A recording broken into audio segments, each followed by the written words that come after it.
What up, everybody? Welcome back. This is the Sound of Violence podcast. I'm Pulver. I'm here with Chris. What up, Chris? How's it going, dude? It's pretty good. It's real fucking hot in here, so this is going to be an interesting episode. So, we are the weekend before 200. We are 2 weeks out, for less of a Momo way of saying it. So, what we wanted to do is I wanted to go over some of the podcast stuff of this week. Go over the one you listened to that we spoke about last week. And then we're going to jump into... basically, we're just going to watch UFC 100 and talk over that shit while we drink beers. Because both of us haven't seen UFC 100 in a long time. I don't know if I've ever watched it all the way through. I've definitely seen individual fights from it here and there. So, and I might not have seen a lot of those since then. So... it should be interesting, but yeah, let's go ahead and jump into the beginning. Where's my phone so I can actually remember what the fuck I listened to this week.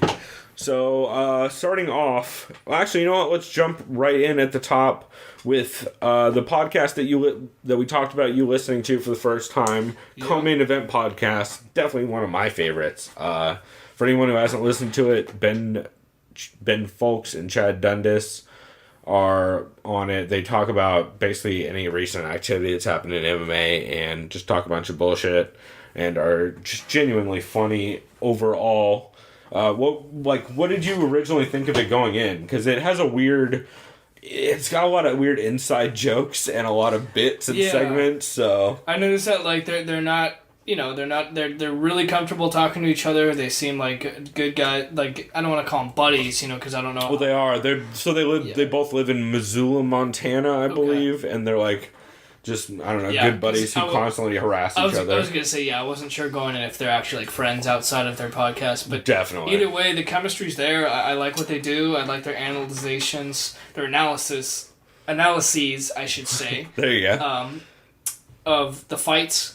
In particular, the Ottawa card, I enjoyed what both of the guys had to say, because both of them, in a way, in retrospect, kind of have their own spiel on how to analyze certain fights, and I like how they bounce their arguments and counter-arguments off each other as well, they're pithy as fuck, is what I would say about them. Ben says one thing, Chad will go, wait, well, okay, well then how about this? Right. Wait, shut the fuck up, let me talk, it's kind of cool.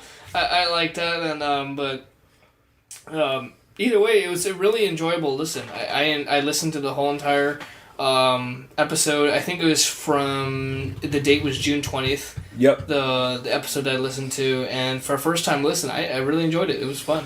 Dope. Well, you think you're gonna check it out again going forward? Most definitely, yeah. I favorited it, man. It's something I'll be paying attention to here on out. It's by far one of my. By the way, that was me cracking a.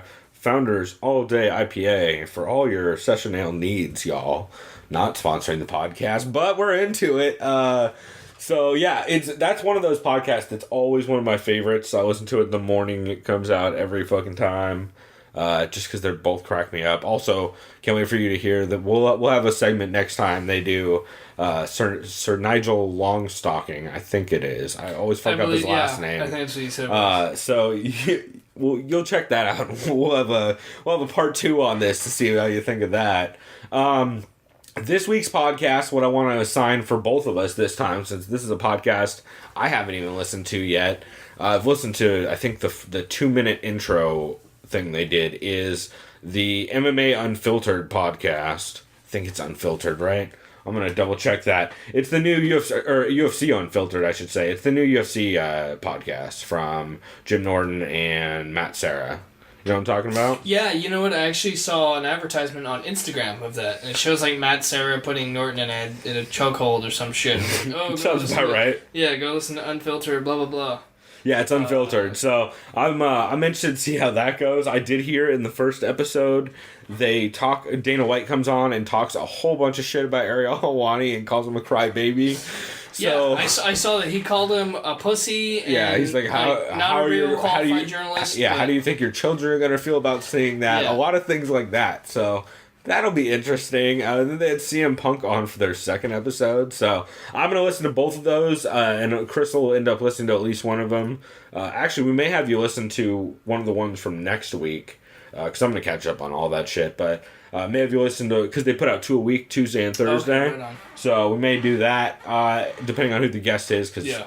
CM Punk as a guest is maybe not the best intro episode, and Dana as a guest is probably weird and kind of shitty, I would assume, since that's kind of how he always is. So, Goof? Yeah, you goof it's a good way of putting it. So, that is the main thing that I wanted to cover with podcasts that we were going to listen to. For anything else you listened to over the week? I was suffering, I should say, unfortunately, from some flu-like illness.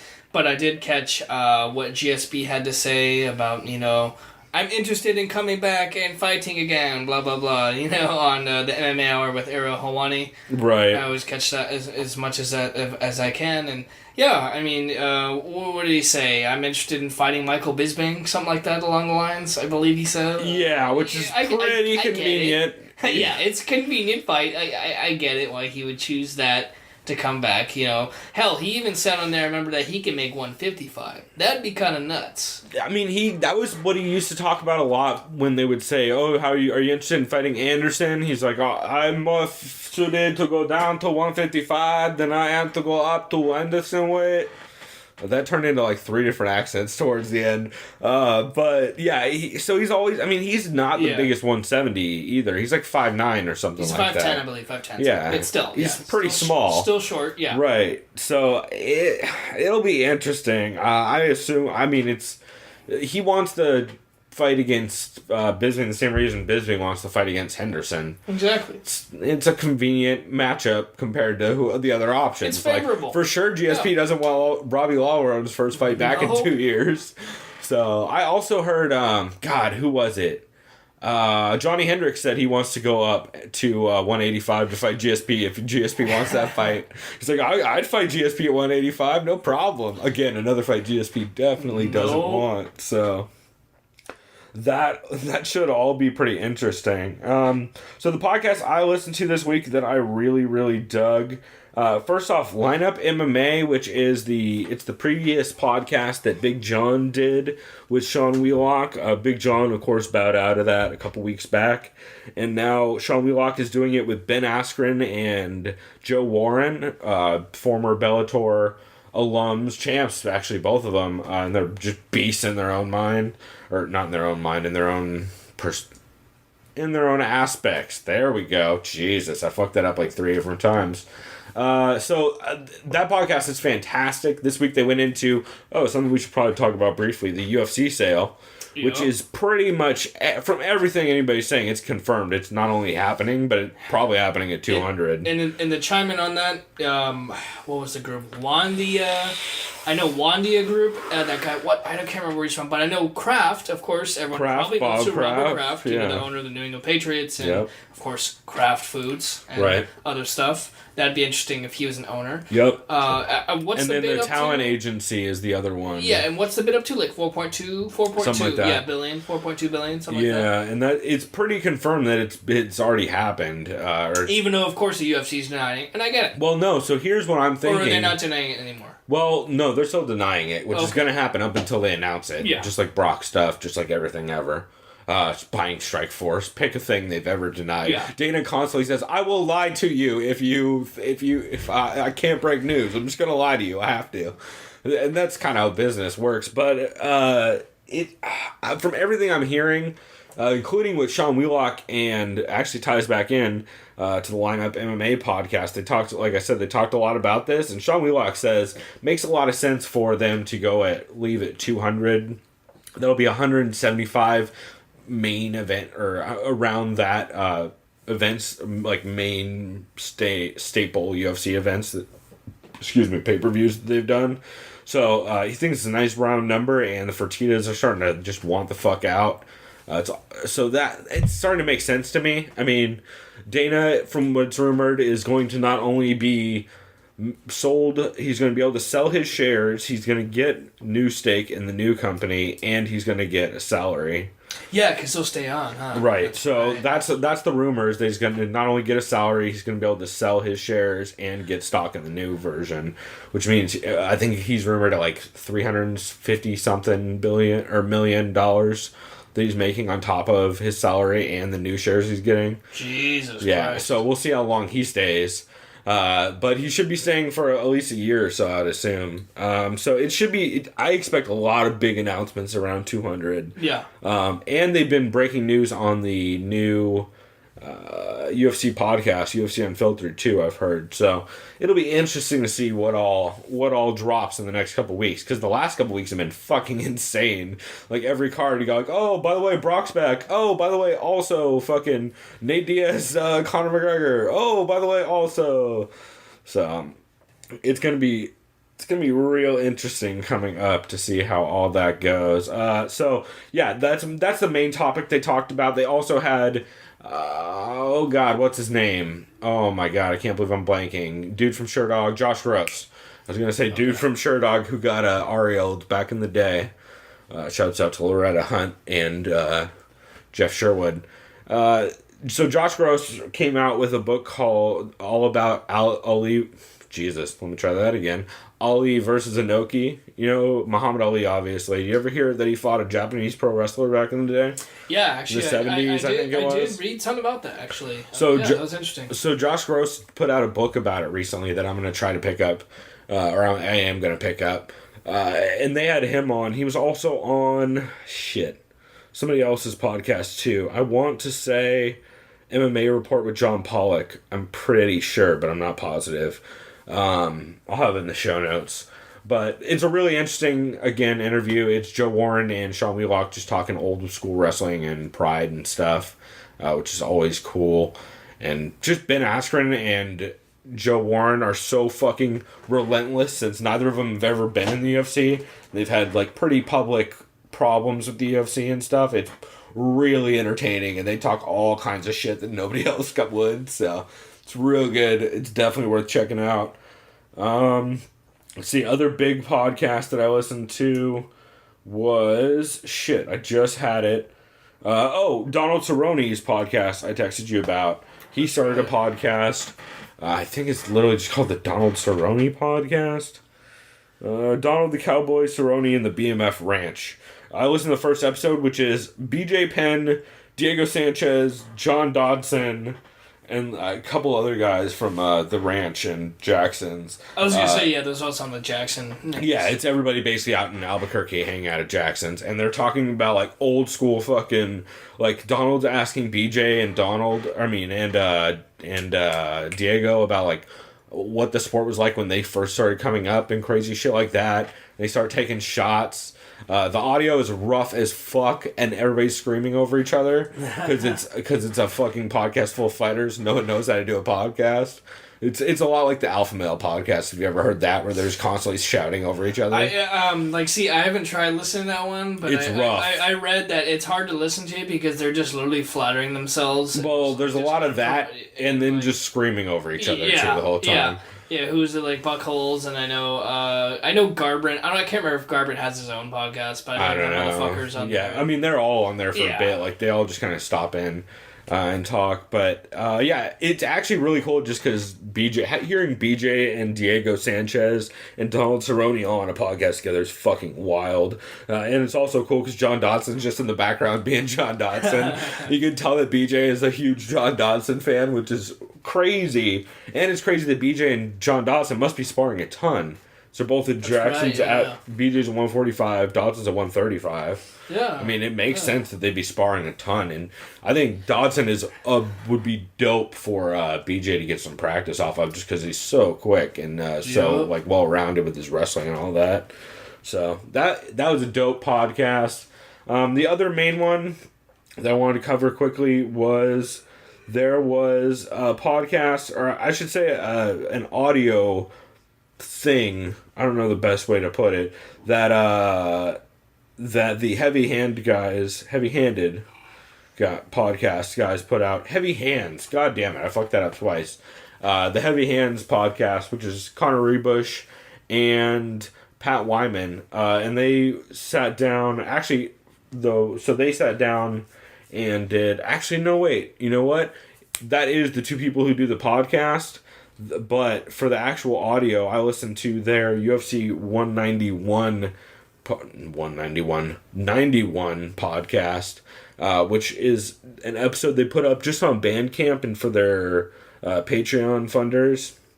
Essentially, they just sit down and talk over UFC 91, and it is actually just Conor Rebush and Mookie Alexander of MMA Junkie. Mookie is also on Three Amigos podcast, which is really dope. But they just sit down and they talk over that. I think it's $2 on Bandcamp, but you can just also stream it for free. At least currently you can. And it's just really dope. Conor Rebush is pretty good at breaking stuff down. I personally think Pat Wyman is really, really good. Conor Rebush also always has some... that dude does so much fucking tape research that it's pretty impressive. So they go over all of that, and it's just a good listen. I would recommend checking it out. They also went over UFC 100, evidently, and did a live one for that, which I haven't listened to yet. I intentionally put it off since I knew we were going to be doing it. So, that's definitely worth checking out. And other than that, next week, like I said, we're going to listen to the UFC Unfiltered podcast. So we'll have our thoughts on that. My initial thoughts are it's Jim Norton and Matt Serra, so fucking dope. But we'll see how well they can hang in on a podcast and not just start talking about weird gay shit or something awkward. Because I'm sure it'll get real weird on that podcast, and Jim Norton will turn it back to getting pissed on by girls under bleachers like he always does. Hey, I've actually heard him on SiriusXM. I don't know if I was listening when I was listening to Howard Stern one time years ago, but I'm pretty sure that motherfucker was talking about getting pissed on by someone. And absolutely. Jim Norton. Not only did he get pissed on, I believe it was a t-shirt or something he put over his face. So he basically waterboarded himself unintentionally. I've heard him talk about it on Corollas a ton, and I think he's talked about it on Stern a couple times. So Jim Norton is a weird, special little dude. He's a crazy man. Also, if you've never heard him on Patrice O'Neal's old show, The Black Phillip Show, holy shit. Go listen to the Black Phillip Show and listen to Jim Norton on there, because what the fuck, man. It's one of the best pieces of radio of all time. So, we're going to listen to that. We'll report back on that next week. And next week we will probably also be breaking down UFC 200 stuff, I would assume. So, look for that. And we are going to roll into our next segment where we crack some more beers. I take a shot of whatever shitty plastic bottle whiskey I have over here. Shouts out to Black Crow. Nope, that's not the name of it. Old Crow. And we're going to jump right into UFC 100. So we'll be back. And I don't know, go grab some Frosty, bitches.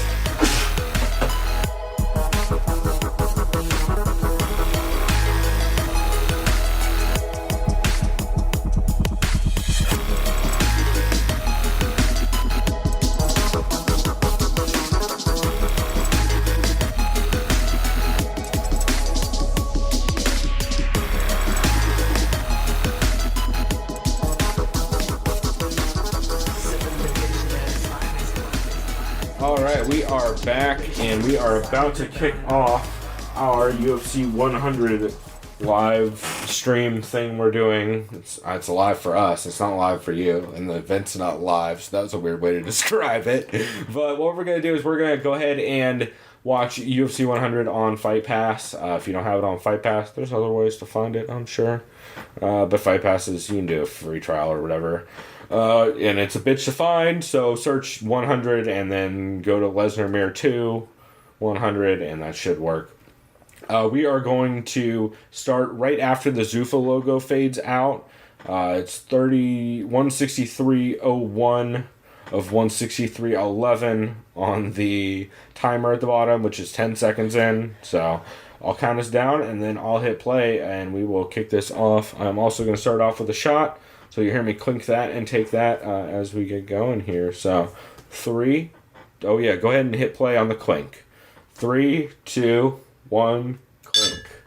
All right, we are in. You should be seeing a guy putting on weird armor. It's scanning up his skirt. It is. Boom, Dan Henderson's talking. All right, you should be synced up. So I am drinking a Founders All Day IPA. What are you drinking, Chris? Right now I'm drinking a Fat Tire with collaboration with Firestone Walker Brewing Company. So it's Fat Tire but hoppier. It's very awesome. Yeah, you like it? Yeah. Yeah, it's pretty good. I liked it. It's got like a bigger malty backbone than a regular IPA. It's almost like an East Coast IPA a little bit, with a little bit hoppier profile. How do you like the volume? You want it up, down? It's good. Oh wait, your volume's different than mine. I just realized. Mine's independent. That's right. Yeah. We have a ghetto we have a ghetto setup for this. I'm looking at this on my phone. That's right. Yeah, don't look at your phone. That's the worst way to watch that. You can just it's a long cord. You can probably just set it down on the bed or something if you want.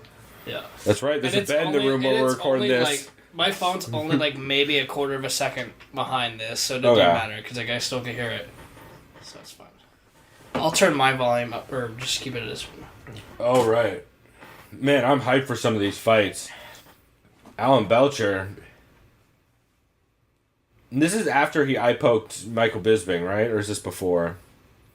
I think it's after. I'm pretty sure it's after. I think it was the fight for the troops in 08. I mean in 08 or 09.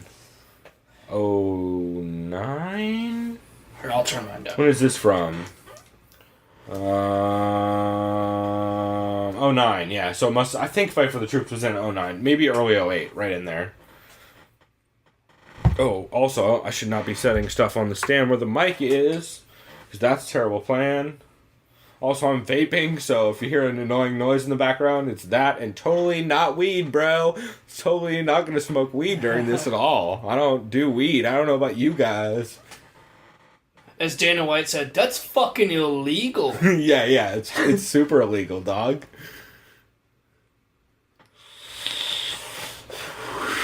Speaking of which, I definitely did not eat 4 gummy bear edibles before this either. That are 10 mils apiece.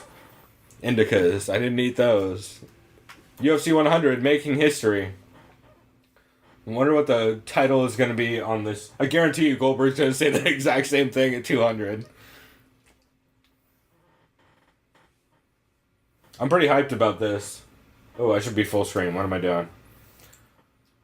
I forgot. This took place in Quebec, right? Or is it Montreal? It said Mandalay, bro.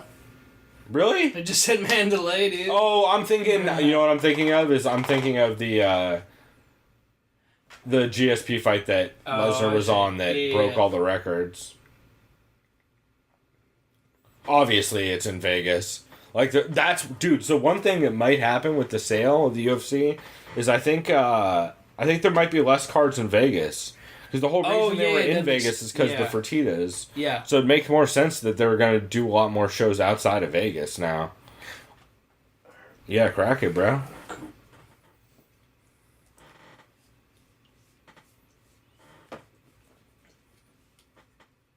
Hair wearing Joe Rogan. Pre-alpha brain. That's right. Pre-alpha brain, mid-test.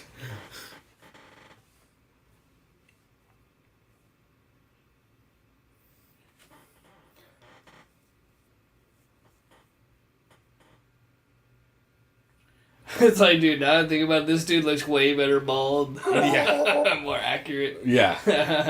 But as he puts it, he tapped out to hair loss and just buzzed that shit.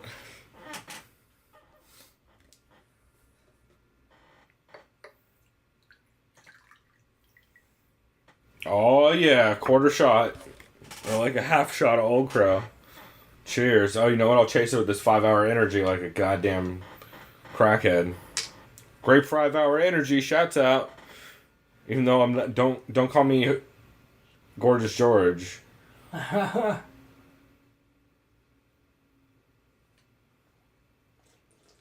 Man, it is crazy that Brock is coming back. It's so weird. I would have bet against that every day. Yeah, no, that was extremely surprising. Yeah, well, when I heard it, because Sherdog sent out a notification on their app saying, like, oh, rumor Brock, like, before, it's basically when Ariel tweeted it, they pushed that notification. And I texted you being like, that's rumored, but I fucking doubt that shit. And they confirmed it during the card. It's like, what the fuck? That and, during 199, they confirmed that and Diaz McGregor, too. That one I was pretty sure was going to happen. Yeah. As soon as they put out that video of Nate fake slapping Dana, I was like, oh, that shit's going to happen. Yeah. Oh, definitely.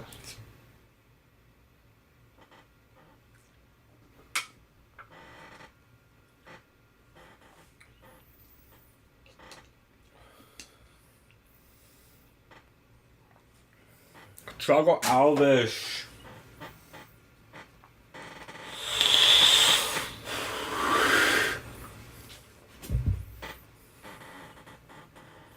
This music in the background is real good. It's like if Korn and I don't know, some other Bakersfield trash band had a baby. Yeah. It's like Korn and fucking Hatebreed. Right, or like Korn and the Face the Pain guys. Yeah. Ugh. It's just so much double bass. Every song had double bass on the UFC up until like fucking 2012 maybe, 2013. Because when was this? 2008, right? Yeah, this fight was 2008. 09, I think, actually. Something like that, yeah. I think, yeah, no, you're right, 2009. Oh! Fucking Dan Henderson. Bringing the H-bomb. And Michael Bisping. The current champ. The current middleweight champion of the world. That's right. Luke Rockhold. Knocked you out with my left hook Larry. Just call me left hook Larry from now on. Hit him with the left hook Larry. Is that Bill Burr that said that shit? No. Bill Burr's like, oh, hit him there with the right there, Fred. Shut off his hard drive. That's right. Hit him with the old right there, Fred. And he's like, State Trooper. Yeah, that's right. Stipe with the State Trooper haircut. Bill Burr's the best. Michael left hook Larry Bisping. And it's not Bisbing like all of us Americans say. It's Bisping. Or it's Bitchbing as Rampage pronounced it. Yeah. Bitchbing. Speaking of which, Rampage got the W last night in a controversial decision. What the fuck's that dude's name? Ishii something? Yeah. I always forget his first name. But yeah, Ishii. Rampage is always an entertaining fellow. And Ishii didn't do anything after the first round, but hold on and get like one takedown. I just love that weigh-in too. Get him with the old fucking got you on your nose thing. Yeah. Fucking Rampage is a goof. It's pretty dope. All the people in Rampage's Twitch stream were chilling in the chat watching the fight and shit. Yeah. Bunch of shit talkers in that stream too. Y'all are a bunch of dicks. Bunch of assholes in that stream. Being like, Rampage looks fat. You're like, I guarantee your fat ass is way bigger looking. Yeah, oh yeah. Or is that Rampage has tits?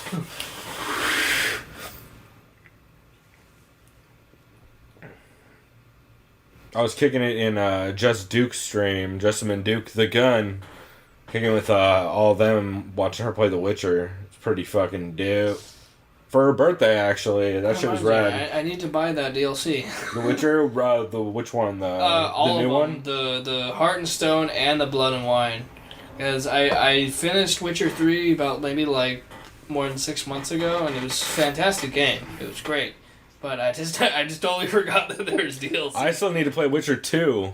Yeah. I'm fucking so haunted by the... I think it's still free. I have it already. I just haven't played it. Like, I played through the tutorial of that game. Like, it's on Xbox One now. It's like backwards compatible. Yeah, well, I got it on PC, and I played through... Yeah, if you got, played through a little bit of it, but I got so fucking scarred by the swamps in the first game that I was like, fuck. Oh, yeah. And then I was watching Jess stream it, and I noticed, back in the same motherfucking swamps. Yeah. I was like, God damn Even it. the swamps in the third one are fucked. No, the swamps in the third one are the same swamps. It's the same thing. It's the same cave and everything. It was fucked. It's bad. I was pissed. I was like, God damn it. The one thing I was like, at least I don't have to go to the swamps again. If I play RPGs, I'll start it on normal just because it's like, yeah, me too. I play everything on normal at first. It's just like, the only thing, dude, I'll play on hard is an FPS, because FPS, that shit's easy. Like, I was playing Wolfenstein, right? Remember I was telling you New Order was great. New Order's so good. I finally got around to the DLC called The Old Blood, and that's actually even more difficult. Played that. Really? Because I was not good at the New Order. I had to go down from very hard to regular hard on that shit. Like, yeah. I was like, oh shit, I have to try it. But I was like, you know what? Fuck this too. I'm gonna go down to normal because I actually just want to coast through this stuff. Right. Did you ever play Doom? The new one? No, but it looks great. Dude, it's supposed to be fucking That's dope. the thing, man. Like, I'm trying to contemplate, how I'm going away, studying abroad. It's like, fuck, do I buy an Xbox or some shit? But like, dude, that's retarded. I should just concentrate on my studies, man. Yeah. Just when I come back in January, just play all that shit. Because, dude, Battlefield 1 looks goddamn amazing, fucking just in all aspects of life. Yeah, it looks pretty dope. Oh, yeah, that's right. For everybody listening, Chris is going to be over in, where are you going to be In officially? Rotterdam. It's Rotterdam. Basically where Alistair Overeem is from. Yeah, where they just fought. They just had a card recently. Yeah, and Boss Rutan pretty much hails from there. And yep. It's basically southwest, so it's west of East Germany and south, an hour drive away from Amsterdam. West of East Germany? Well, what kind of directions is that? Everything's west of East Germany. Yeah, never mind. That sounded really dumb. So basically, it's west of Germany. Yeah, that there too, we go. Right? What is this, the 80s? I was going to say west of East Germany is still Germany, right? I know, yeah. And technically, that'd be west of West Germany. Either way. Yeah, right. I'm dumb. but yeah, so Chris is going to be over Skype, so we'll see how that works. Luckily, we're going to be I'm pretty good at that kind of stuff, shit, right? Something like that. Yeah, but I'm gonna have you record locally. Well, we'll talk about it offline. Yeah, but, hell yeah. Yeah, we're gonna keep doing it, and we'll get Chris to go out and ask everybody what they think of Boss Rutan every night, and we'll get responses on that. Yep. Maybe I'll have him go out to one of the coffee shops out there. And, I have 5 months to find that dude somehow. Good luck, since he lives in L.A. Okay, shit. That's right. Good point. You have a better chance of going to Venice Beach and finding him. That's right, it is. Sexy Yama in the house. Chris is taking a piss. He's scared to tell y'all. Yeah. You gotta bleed the lizard. That's right. Back. You saw Sexy Yama. He had to go take a bathroom break, understandably. Yep. How could you deny?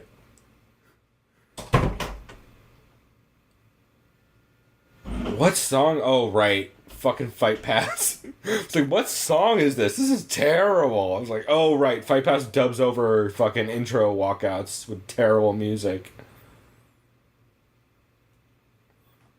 Is he coming out to Ave Maria, or is the beat that they're covering it with not like just some random house shit? I think they're trying to cover the Hitman song with that. It's very confusing sounding. Okay, yeah, that's what's happening. It's a shitty remix. Shogun Hua on the side.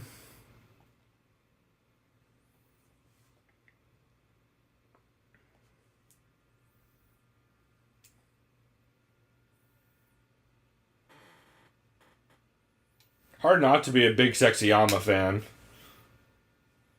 Dude's a beast and he's hilarious.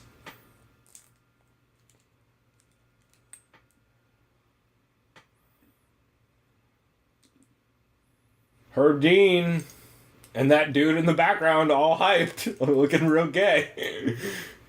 He's waving at all the dicks.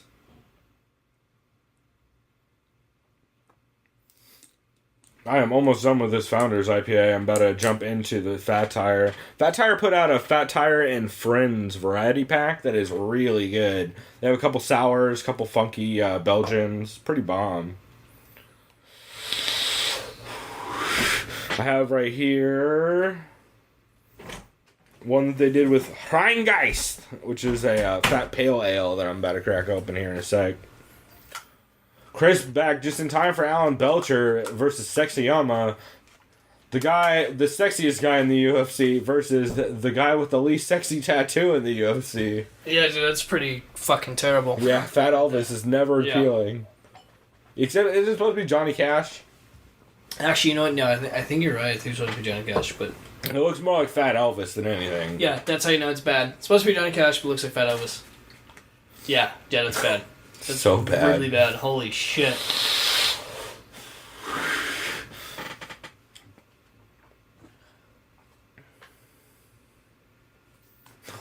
I feel like Buffer missed some of the letters there in Mississippi. Mississippi! MISS shit, I know this. Mississippi!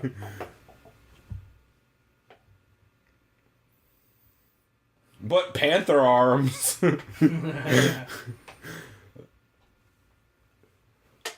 Fucking Panther arms. Panther arms sounds like a Brendan Shaw bit.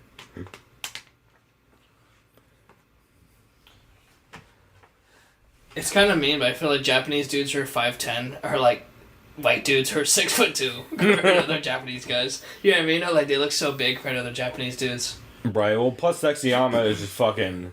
He's, yeah. Beast.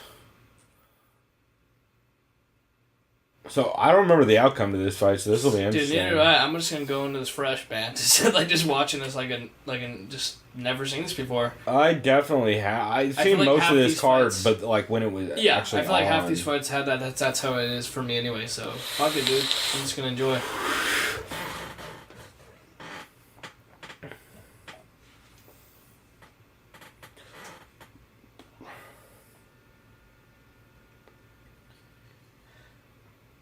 Akiyama's looking really fast in this fight. Yeah, I think what I want to try to do is try to identify the styles of these fighters if I can. Try to get better at that. You know, like just by looking. Right. Know? Shouts out to the Casadores sponsorship on the mat. That's pretty tight. I love Casadores. That's my tequila of choice. That and Hornitos. See, I don't like tequila, but Casadores is good. So Casadores and Squirt with a little bit of lime. I fucks with that. That's the only soda I like in a... Squirt, it's the only drink I like with very sodas. good goddamn soda right there. Right? Well, I don't like soda. You know why it's a genius soda? But Grapefruit. Yeah, exactly. Oh, that was all dick. Oh, right in the dick. Dick and balls. It's hard to keep your limbs away from Sexyama's dick, you know what I'm saying? Yup. You're just magnetically attracted. Let's see this right here. Oof. Oh, square on the fucking one. jewels.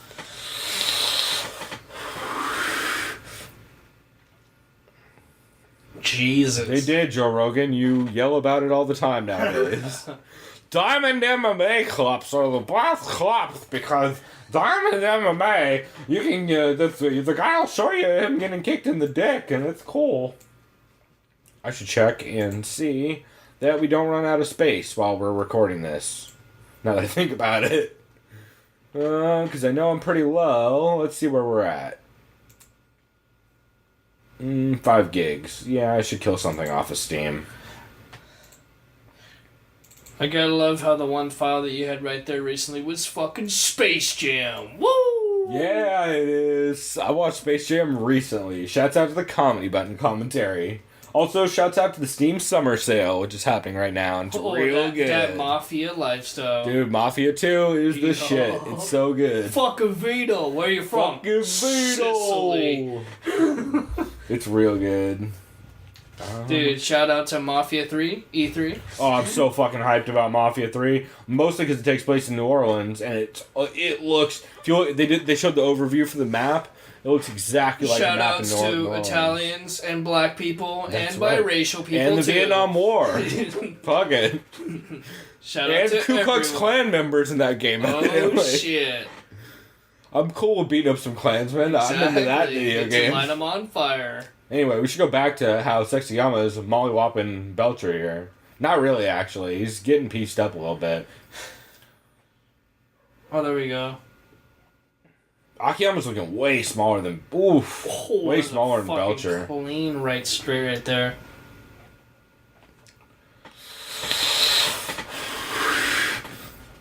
I expected Akiyama to try to get to the ground more, since Belcher is not nearly as strong on the ground as he is on his feet.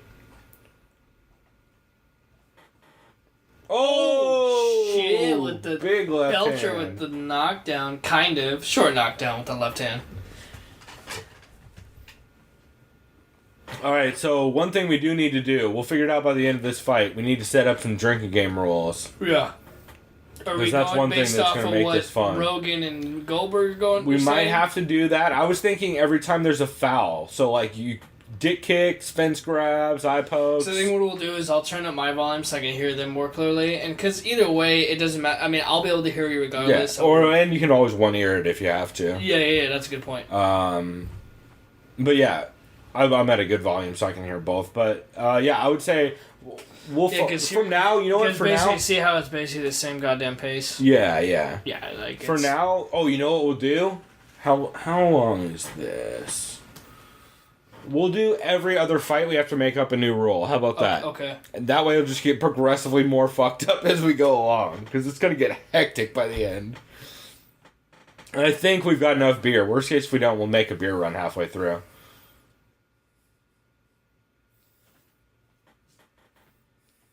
Superman punch! And that's what I totally thought he was going to say right there. Oh, big uppercut. Fucking team. Man, trading, dude. They are throwing motherfucking heat. Oh, shit. Jesus. I'm not going to call that a foul. Because the short grab was pretty, I was going to say negligible. Very dangerous. That was racist. It was. Alan Belcher is fucking coming on strong. So, coming off this first round, we should not be, by the way, trying to... Oh! Guess who just stole the round? Fucking overhand, dude. Oh, Jesus, he timed that well. Fucking drunk. Oh, shit. Thanks, Goldberg. Jiu-Jitsu promo. Yeah. It was a fucking hell of a round. Alan Belcher getting up all pissy. Sexyama.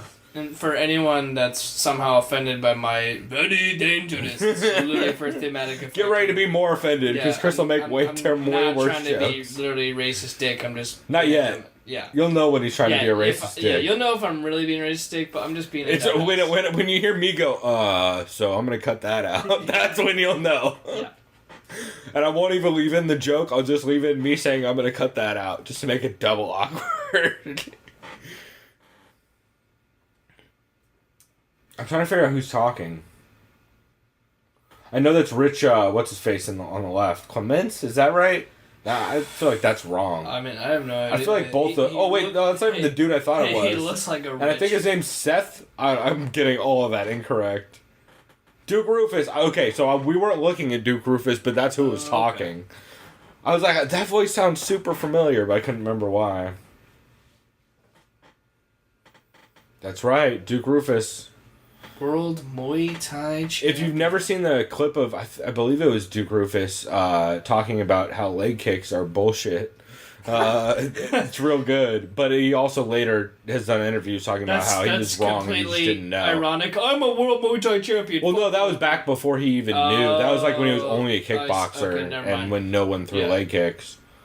Damn, those elbows, dude. Holy shit. Pretty interesting, actually. That was a pretty dope scramble by Belcher. Looking to hit that. Oh, shit. Oh, shit. Belcher rolling for the leg lock. Oh, shit. Sexyama taking side control. Good luck getting up.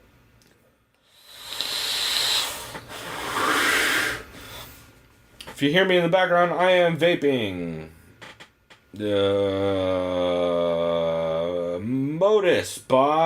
Molly by Modus.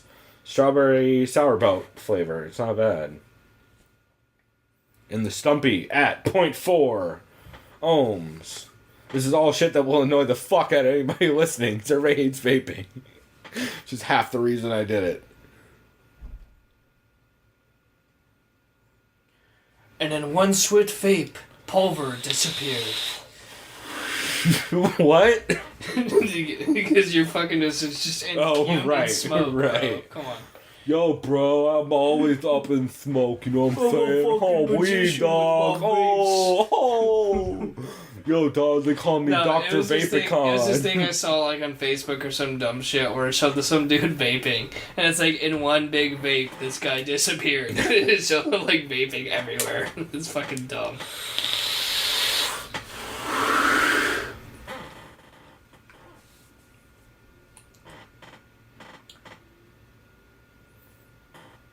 Fat Elvis. Oh shit, this is his debut? Jesus, this is one hell of a debut. Fat Elvis I know he fought, to cover up all on or at least his I'm back. pretty positive he fought. Sexyama trying to defend, keeping right here with this half guard. That's full guard. Oh, that is full, yeah. You're not even close. It's close full guard. Trying to work I'm thinking of full mount, my bad, I'm dumb.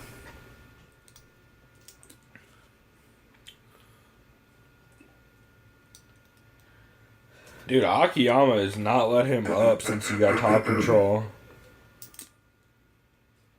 He's got that deep half. Look at Joe Rogan sounds getting like- hard because that's the electric definitely clear. half guard. I need to deep relearn half. my lingo here. He's basically trying to go underneath Yeah. or roll through and try to take him down. He's got that left side underhook, which is what's Yeah, I was getting gonna him say up. he's got that one hook in, but then he gets up.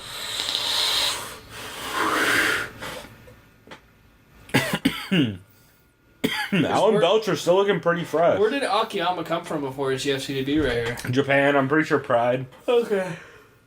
South Korea, actually, and Japan, evidently, according to his shorts. Yeah.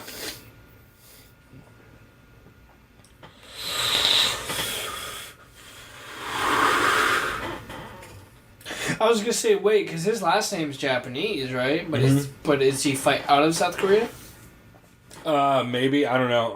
Who knows? I don't know his background long enough. Because he looks Japanese. There was a lot of South Korean not promotions, but cards back in the day. This guy definitely looks Japanese. Obviously. Yeah, he definitely He's a Japanese is. guy. Yeah. And he's been a part of a lot of Japanese promotions, I believe. I know for sure he was part of Pride, and I want to say either Dream or something like that as well. Okay. He might have even been Rings. He was of that era. I'm not positive though. I'm pretty bad with that kind of memory stuff. Shouts out to weed. It's one thing weed does not help is my memory of what the fuck people's records are and where they came from.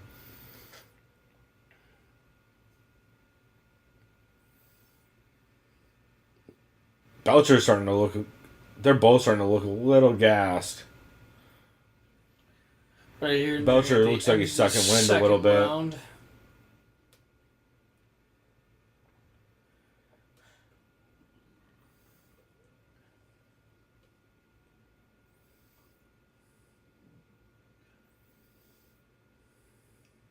It's almost like he kicked himself so hard. Jesus. Yeah, he got off balance because he threw it so fucking hard.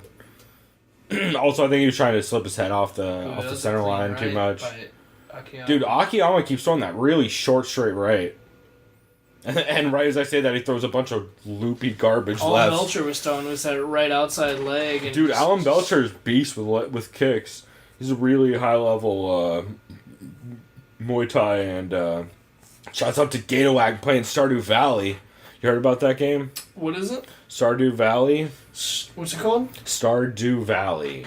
Stardew Valley? It's basically shit. What was that farming game on like Harvest Moon? Oh, yeah. It's basically a new version of Harvest Moon. Right on. It's so dope, evidently. It's dope. I'm probably gonna pick it up on the Steam sale. It's like $12. Okay. It looks fucking rad. Also, anybody who hasn't seen the ads for Trial of the Blood Dragon, it's the Far Cry 3 Blood Dragon sequel, where it's just all on the Trials engine, and it's fucking rad. Everything's so like neon and crazy. An official/unofficial sequel? Yeah, well, it's Ubisoft owns Trials, and they also own Far Cry. So fuck, dude, I gotta pick that up. yeah, it's literally like official as fuck sequel, and they even have like hotline. Dude, I just realized that levels. chick is that fucking Hugh Hefner playmate. What the fuck? Holly Madison. Yeah, Don't ask me why I know that, but because that bitch was everywhere. Yeah, she was only with him for a little bit, I believe. That's weird. She's probably only with him for a couple cards. And But that's weird. Wow. It's probably because one of the CEOs were fucking her. Shouts out to the Fertitas. Yeah, I mean. Same. That's the reason Ariani's been around forever, is because Daniki's trying to fuck her. Yeah, right. That's the pretty widely known rumor. Also, there's a pretty great story on the underground. I think we've told before. No, he's been trying to forever. Yeah. Like, I think one time he sent out a tweet that he meant to be a DM to Ariani about, like, yo, what are you doing at, like, 2 in the morning? Shit like that. She's probably like, oh, no. Right. Yeah, Dana has a lot of that. Dana has a good record of that kind of shit, especially since he has a wife and kids. I remember the one dude who's like a trainer/fighter that was supposedly banging her was, what's his name?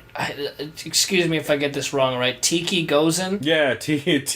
That's probably right. Tiki has is that his name, Tiki? Yeah, that's Tiki Gozen sounds about right. I swear to God, that's the guy. No, that sounds about right. Tiki is Tito's old guy that Tito used to work with back in the day. And she had another dude that was in the UFC. I can't remember who the fuck it was. I don't remember. I know Donald Cerrone's been around with some of those.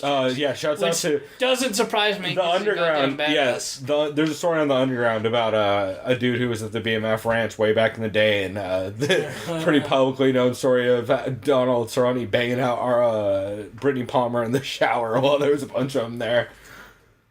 He's probably like, I don't give a fuck. Shout out to Budweiser. Those are some of the great stories on the Underground where you're like, Jesus, this is one of those weird, like, offhanded comments that's just MMA history as a motherfucker.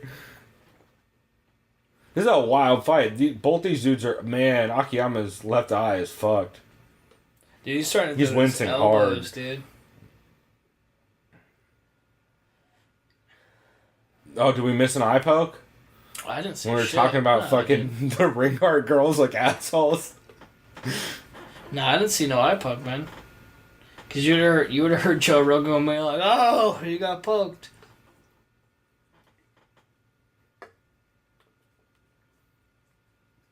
Finally killed that Founders.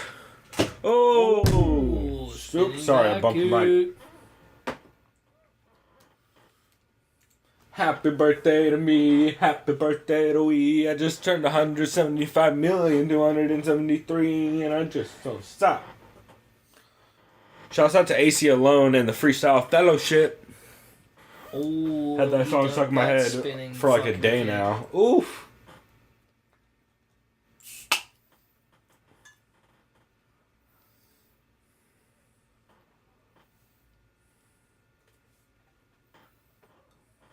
Just cracked a Fat Tire and Friends Fat Pale Ale from Rheingeist and New Belgium.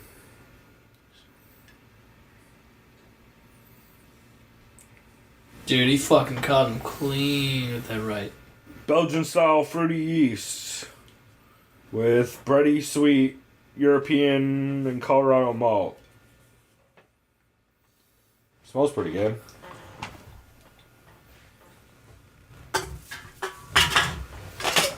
I think I'm gonna go get another Fat Tire. Yeah, go grab a couple of them. Here, actually, do it after this, right? I gotta see what happens here. Holy, this sprawl's nuts. Oh, you got back up. Some banana notes on that. I might have to switch to my banana vape.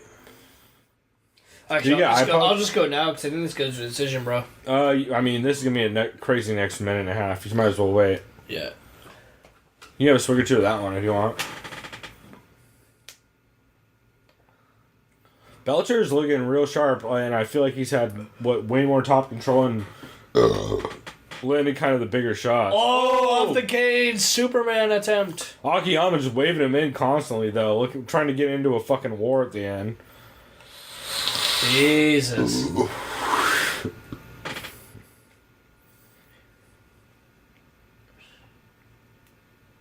I just realized, who the fuck is winning this fight? Well, this is why we're not going to score these fights, because we're drinking and we're not paying enough attention while we talk about bullshit. All we've been doing is just talking offhand and then like eventually we're just like, oh! Absolutely. No, this is 100% going to be Joe Rogan Fight Companion If style. I were to guess right now, though, I'd probably say Akiyama wins. If I were to just say... I'm pretty sure by Belcher... split. I'd say by split, though, Akiyama. I'm pretty sure Belcher's taking it because he's landed the bigger shots and had more top control, but... Yeah. I'm not positive because again. Let me just wait this out for you, the beer. I'll just wait between the next fight. Oh Jesus! Yeah, well I mean it's like 5 seconds. So. Oof. It was a pretty wild fucking fight. Yeah, I definitely think Belcher raising stole his that, hands though. in the air.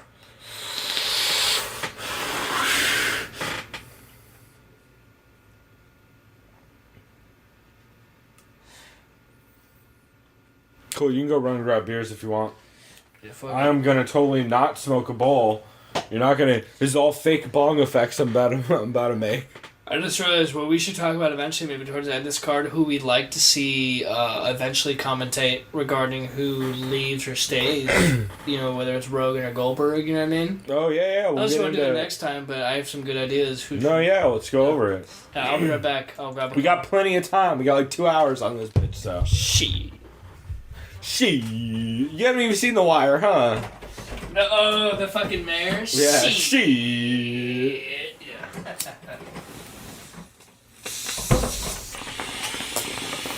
Speaking of The Wire, if you haven't heard of the show Treme, Treme. It's about New Orleans. It's my favorite show of all time.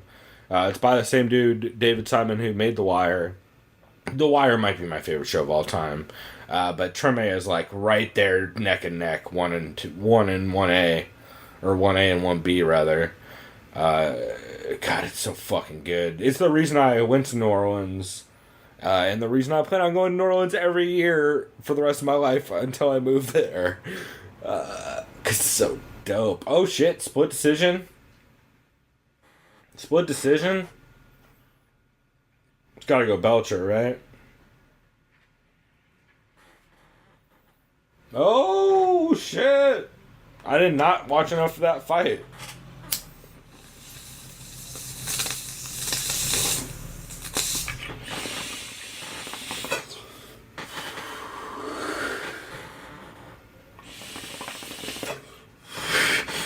Way to hold back, Joe Rogan. Jesus. To be fair,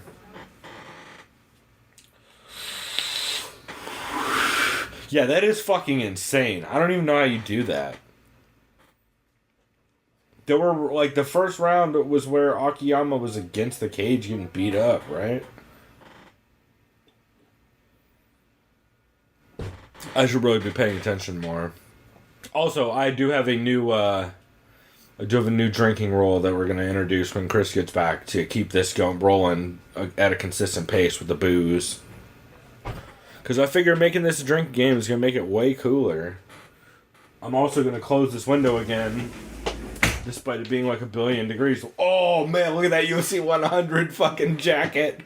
That is so dumb. I want one of those so bad. That is the dumbest looking shit ever. Oh man, it looks like it's from the year 1990. Like, it looks like the jacket they would make for the first UFC.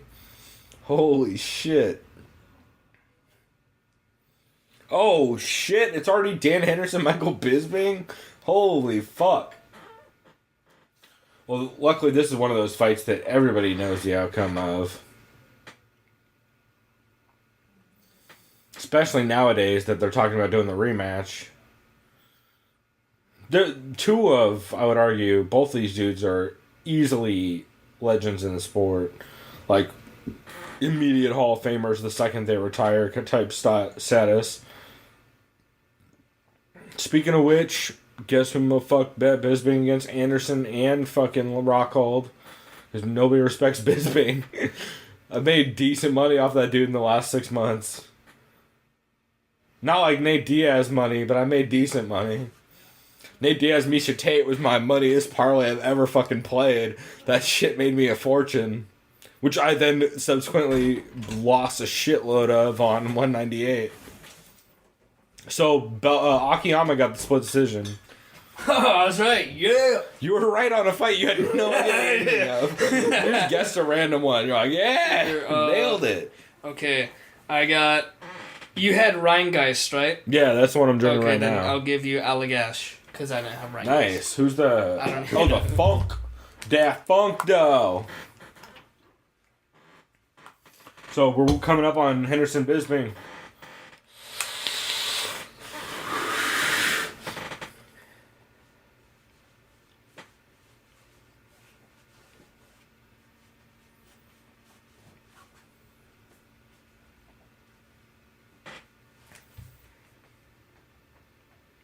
Are you still synced up? It's like, dude, oh shit. You fucked it up? No, it's like, if anything, it's like not even like a second behind this. It's like, see, look. Oh yeah, I saw. Oh, look. No, I saw in the transition. It's it's like just behind. It's fucking same. Yeah. If you want, there's probably like a plus 30 option, and then you can pause it and sync it. It's fine. But yeah, you're basically caught up. Yeah. By the way, me and Chris are both streaming out 2 separate things because I don't have an audio splitter, which I need to buy. Yeah, it's fine. Yeah, it's close enough. Echo, bro, yeah. Right, Mark Echo like a motherfucker.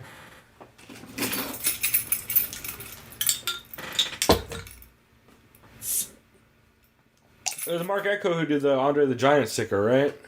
I believe so, yeah. which, by the way, was fucking everywhere down here. I just growing remember up. Echo is like that rhino logo. Yeah.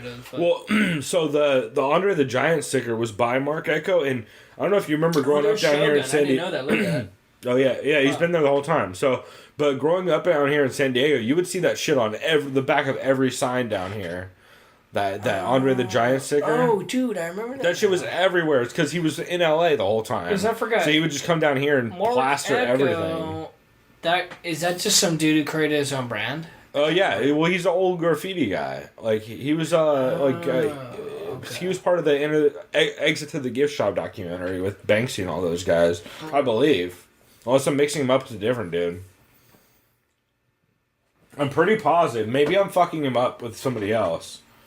Now I'm gonna have to Google this. I'm almost positive though.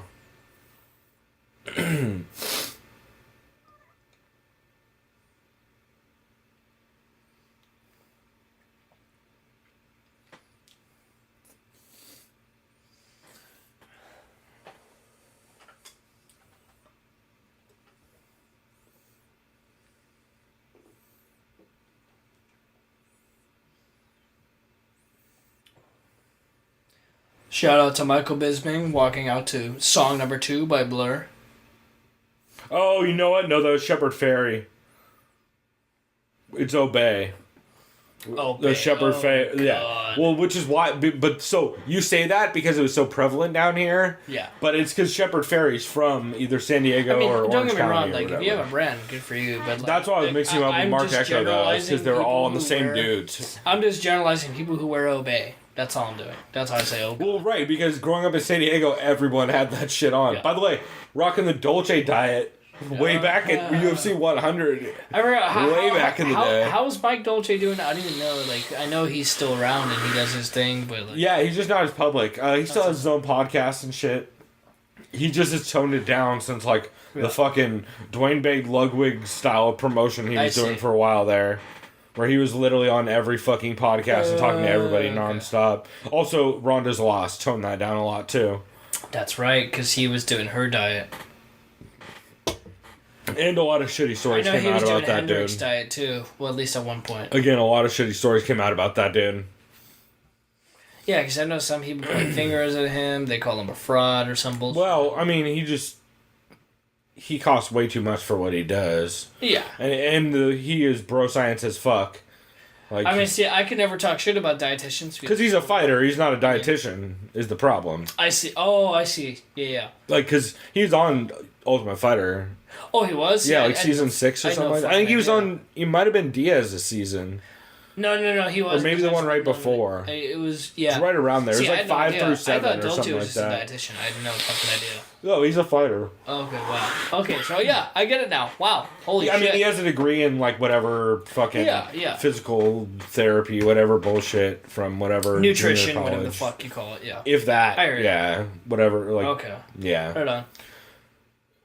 I mean, to be fair, he's not wrong, but he just repeats shit that everybody says. Like, yo, you, by the way, fucking buy my peanut butter and whey protein. Like, because when you think about the dietitians and the nutrients and the proteins and all that, it's like, isn't Nate Diaz a vegetarian? That's insane. He's or a vegan. He was vegan. Or he was. He's like, both the Diaz brothers are each super clean, but they still fuck with fish and chicken a little bit from what I've whatever. heard. Yeah, it's just no beef. I get it. Well, no, they like. Right? So I've heard mainly they stay away from it. I've heard they're not as strict about it as they used to be. Oh, okay. But it's also just like performance-wise. But like, they definitely both eat super fucking clean.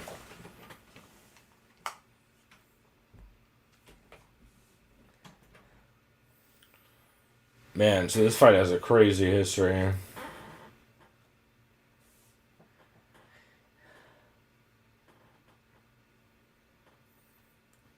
Because this was, if I remember correctly, season 9 of The Ultimate Fighter, USA versus United Kingdom. I believe Yes, so. season 9. I swear it was season 9. Because obviously Bisping's a season 3 winner, blah, blah, blah. We know that. Yeah. Arguably one of the most successful UFC. Oh, and by the way, Bisping fought at 205 that season. Some people don't even know that, actually. So he won at 205. It's interesting. Although that's how a lot of those guys did. Like Kenny Florian was at 170 or something like that. I that too, and they dropped down, yeah.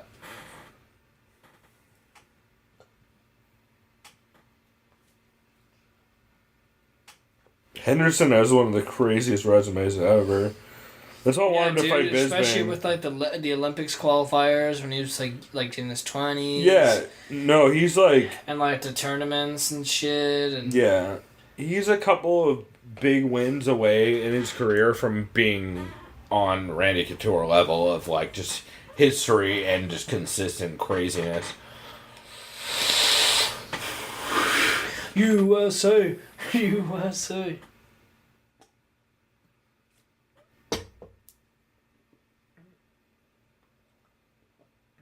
I hate USA chants. They bug me more than anything. I don't know. I kind of just don't like any country chants. It's just kind of goofy. I love the Brazilian fucking Uva Moya. Don't they say like, aren't you going to die or some bullshit like that? Yeah, you're gonna die. Hey, at least it's not fucking soccer bullshit like Mexico. Where they just sound racist shit? Yeah. Puto! Just basically like pussy or whatever. That's not nearly as bad as when they're like Spain, where they're like throwing fucking bananas on the field against the black teams and shit. Yeah, Italy's terrible. Yeah. They're a bunch of racist assholes. Little did they know, Bisping has some power in his left hand. Left hook Larry! Left hook Larry Power. I didn't know it. I didn't know it until about 10 years later, but... I think about 8 or 9 years later, but who cares? There's amazing stories about Bisping. I think it was Tyron Woodley on his podcast talked about one time at a bar. I think it was them. It might have been on Boz's podcast. The one time at a bar. I think it was Tyron Woodley and Dean Thomas on D's Nuts, the Morning Wood Show. What's crazy, dude, is I feel like Bisping got way better with age. One of those, you know. I mean, yeah. He also has, like, you got to realize something he said his whole career. Everybody he was fighting was on steroids. Yeah. Like, including this fight, Henderson was on TRT. That's right. At least I think so. This was right around when that started. Right. No, I think you're right. I think you're absolutely right. That's why, like, Silva, he's like, Silva, you're a fucking pussy, you're on Viagra, steroids, whatever. Well, and I'm not positive that... This might have been before Henderson got on TRT also. I don't want to immediately say that. Because this was right... It might have been right before that era. Because in this time, was 2009, was Bisping in Anaheim at that time? Like training? Probably not. I don't think so. He got ran out of England by gangsters, or by the mafia, is what the Dude, story is that why he moved to Anaheim? Yeah. Story is he was getting threatened a lot by the mafia for not paying a VIG, basically. For not paying what? A VIG, like basically just not paying them off. Oh shit! What he told him, like, I'll win a fight and pay. No, just like not paying him off, meaning like they wanted to cut just because he's from their area. That's fucked up. Yeah, they're like, hey, you owe us money. This is our area. Don't get me wrong. I'd probably say fuck yourself if I was him. But yeah, well, he just moved to LA. He's like, go fuck yourselves. Huh? I mean, he's smart then. Well, also training in LA is way higher level. Yeah, because I know right now he's currently training in Anaheim or Huntington Beach area, or something like that, in OC. Yeah, somewhere in there. At the Ruka gym. That's right, I know that, I know that his son, Callum, thank you, who's always on the underground. He's up at Cal Poly. He's on Reddit too, his name's Cal Po. Yeah, he's Cal Poly on MMA Underground too.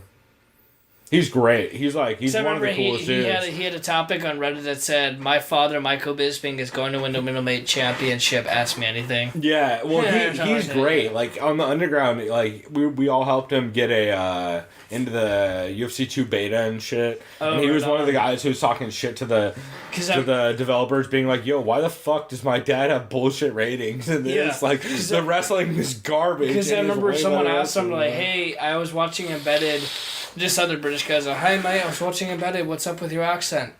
And he's like, oh, well, I grew up in California. So, yeah. I mean, it's kind of like half California, half, English. So, yeah. That's how it works. I mean, it's like how, and he was just basically saying, I'm going to lose my accent at some point, and I'm fine with that. And he's like, fuck it. So, he said, my dad won't lose the accent, so, and I get it, if he's... Yeah, well, it's just like how, people don't... Oh, who was it? I'm trying to remember. Somebody was on a podcast this week. Fuck. I want to say it might have even been Heavy Hands. I'll look it up. But somebody was on a podcast this week saying that the reason they sound the way they do is because their dad speaks full Spanish. Oh, okay. So they were like, yeah, like sometimes I say words a little bit weird. Oh, Frank Mir. It was on Frank Mir's podcast. Yeah, because he's Cuban. Yeah, he's Cuban, and his dad speaks fucking just Spanish, basically. So during that, like, Frank says, yeah, sometimes I say words kind of weird, because my dad just grew up saying them weird as fuck because of his accent. That kind of reminds me, dude, like, if I'm just, like... It was the one with Joey Diaz, I think. Okay. That kind of reminds me, if I'm at my job, just, like, serving people at tables, I'll do, like, some sort of Texas drawl or some shit like that, but that's because, like... I used to kind of, I for some reason I used to have, like, it wasn't really a hobby, but I used to, like, impersonate a lot of different voices and accents. You just Madonna everybody? Yeah, or something, but basically it would kind of get stuck in my head, and, like, I think it's because I'm lazy too. Instead of saying, how are you all doing, I'll say, hey, how are y'all doing? My name is Chris, kind of thing. And see, I have a little bit of a draw, come out as like a southern kind of thing. And I remember someone else hey, are you from Texas? I was like, no. I mean, I do have family there on my dad's side. I've never met him, though. But, right, he's like, yeah, no, I'm not from there. I'm born and raised here. Wow, you're born and raised here? Yeah. I mean, I guess that's rare now. I get that a lot, too. I feel like I have a little bit of a draw for no reason. I don't really know why. Maybe it's just my dad's from Jersey. And then, see, that's the thing, too. Sometimes I'll have, like, that stereotypical Californian, people think you sound like, yeah, dude, so... Bruh. No, so, for real, though, okay, like, so right now, you know what I mean? Dan Harrison's sloshing up against Bisbee. So if I really sound like from San Diego, dude, yeah, like, oh. No, for real. Yeah, see, right? Is that supposed to be California? Because that sounds fucking stupid as fuck. Nah, bruh. Yeah. You know what I mean? That sounds dumb Clouds, as shit. Bruh. Yeah. I mean, if I ever sound like that, it'd just be me right now, talking like that. You'd be like, oh. Yo, so I realized we need a new drinking game thing for this. And we're not paying attention nearly as much as we should be. Yeah. So we should do those two things. I argue, every time we hear a bell, we have to take a drink. Okay. So or a horn, to be fair? Yeah, well, same thing. Same fucking thing. Yeah. It should be a bell. If you've ever heard Big John McCarthy talk about it on his podcast, he says it's dumb as fuck to use horns. Because... anybody can bring a horn in. Nobody's gonna carry a 15-pound bell in the arena and ring that shit. Just be and bells always work. Sometimes horns fuck up. Bells never fuck up. Worst case, you just pick something up, metal up, and hit the bell with it. Like,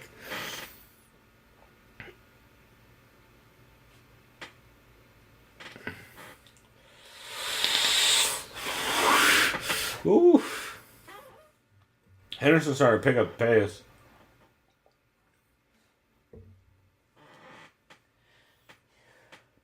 I like his sponsor, Extreme Yogurt, on his ass. No, Youth. Or is it yogurt? Hey, it looks like yogurt. No, that's yogurt, dog. Yeah, holy shit, wow, you're right. Extreme Yogurt. I was reading his Youth. I'm dumb. Thank God that one's on his ass. Why does it always have to be the most fucking weird ironic ones that are on their ass every time? They can't be like, yo, fucking... well, I guess Pride would be not great either, but... or Tilted Kilt. Right. Muscle Farm. Hooters. Right. Condom Depot is the ultimate example. Oh, Jesus. Was that really on someone's shorts? It's on a billion people's. Right across their ass. On the UFC 91 card we were watching before this. That's kind of hilarious, though. Damn, both these dudes are throwing heat.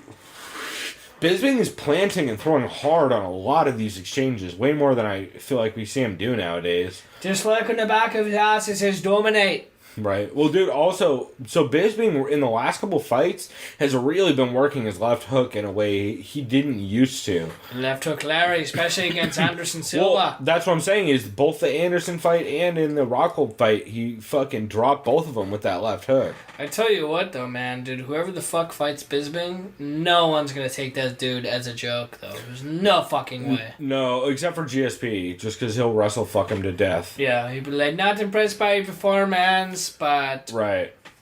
Also, I think Bisping would fuck Dan Henderson up nowadays, but I don't know, man. Dan Henderson's one of those dudes who's just so scary that, like, he just needs one. He just needs one punch. I get it, but yeah, if I was a betting man, I would say Bisping would beat Dan Henderson. He'll definitely be the favorite going in, yeah. But it's gonna be pretty fucking even. It'll be like 105. Oh, there! Oh, that right hand, that right elbow. God damn it, man! Bomb. God damn, that elbow hurts every time I see it. Henderson talked about it on a podcast. I think it was on Chael's podcast, but I'm not positive. He says, like, there was a moment when I thought maybe I shouldn't do this, and then I just threw it. He's like, there was a second where I hit him, and I knew he was done, and I saw him falling, and I went, yep. And I just fucking went for it. You're like, God, that's a bad motherfucker. So what, Dan Henderson sounds like fucking Lebowski, man. Yeah, man, I just decided to throw overhand right and connecting, and he's he sounds like Lebowski if Lebowski never smoked weed. Yeah, that's right. If, like, Lebowski just wrestled his whole life. Yeah. If, like, Lebowski and Matt Hughes had a kid, is what he sounds like. Whoops, my bad. Burn right on the fucking chin. And then one for good measure. Oh, that elbow is so ugly. Boom. Jesus, he circled right into that and then bink. Boom. Look at Bruce Buffer's face in the background of the last shot. He looks horrified. He's like, oh! Look at this. Full fucking uncorked on that. As he's leaning into it. And then, look at this. Bink! Oh, that was a right hand. It wasn't even an elbow. It was like a forearm and a right hand. Jesus, man.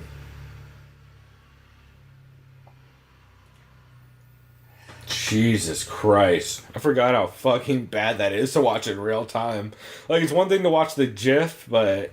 Dude, it's like crazy. His face didn't even look that fucked up from that hand. Yeah, crazy. That's nuts. Dude, have you seen the fucking memes of him in the British fucking, in the, I forget the name of the British guard that stands out with the really tall, fluffy hat? Wait, which thing? The guys who, you know the British dudes who watch whatever, the Queen's whatever in England? Aren't they called, like... The really tall hats? Not Beefeater, because that's a... No, yeah, I know... Alcohol. See, that's alcohol, yeah, I'm an asshole. No, this is... I couldn't remember the name of it either. The Royal Guard. They're just Royal Guard. Yeah, they have a specific name. I know, but there's a meme of him, like, with his arm out doing that, and there's another meme of Dan Henderson throwing an elbow off the top rope and Bisping looking like that. There's a couple of really good ones. Sherdog, on Cheap Seats, they went over to those one time. It was really fucking funny. Yeah, man. I remember when I was in London when I was 16 with my dad and my brother, I met some Royal Guard dude, and people don't realize, like, it's not fake. Those dudes are fucking locked and loaded real ammunition. Like, they're actual, like, military. Like, people are retarded. Like, yeah, it's all for show. Yeah, no, it's fucking not, you dumbass. Oh, yeah, there's a bunch of videos on YouTube of them, like, fucking people up when people fuck them too There's much. Ones where, like, they'll be marching in unison, and some cocksucker's just, like, standing there, and they're like, fucking move out of the way for the Queen. You know what I mean? Like, Jesus. Yeah, that's ridiculous. Oh, my God. For anyone curious, I am smoking. Or I am not smoking. These are all sound effects. I am not smoking from Fast and Friendly Delivery down in San Diego. Hoist Gracie! Hoist Gracie! Rashad Evans! It's right behind him. No. Some gay dude. No. Royce Gracie. I didn't mean Hoist is the gay dude. There's a gay dude behind him on the left if you didn't see it in like a weird, like lightly pink shirt. Dude, these next two fights are gonna be wild. Thiago Alves. Not impressed with your performance. I'm not impressed with your performance. There's so much left on this fucking stream. How many more fights do we have on this card? Like fucking 8. Because there's still 2 hours left. Is there really? I forget how fucking stacked this each thing fight's is. about 30 minutes, right, bro? So 2 hours. Right, bro? Like, fucking, like, what is that? By the way, Fight Pass is so much fucking better than it used to be. That means about, by the way, 6 fights. 6 fights should be like. Ish, depending. 6 fights-ish. I'm just wondering how it set up. Like, I'm wondering if we're going to see prelims after the main event or what.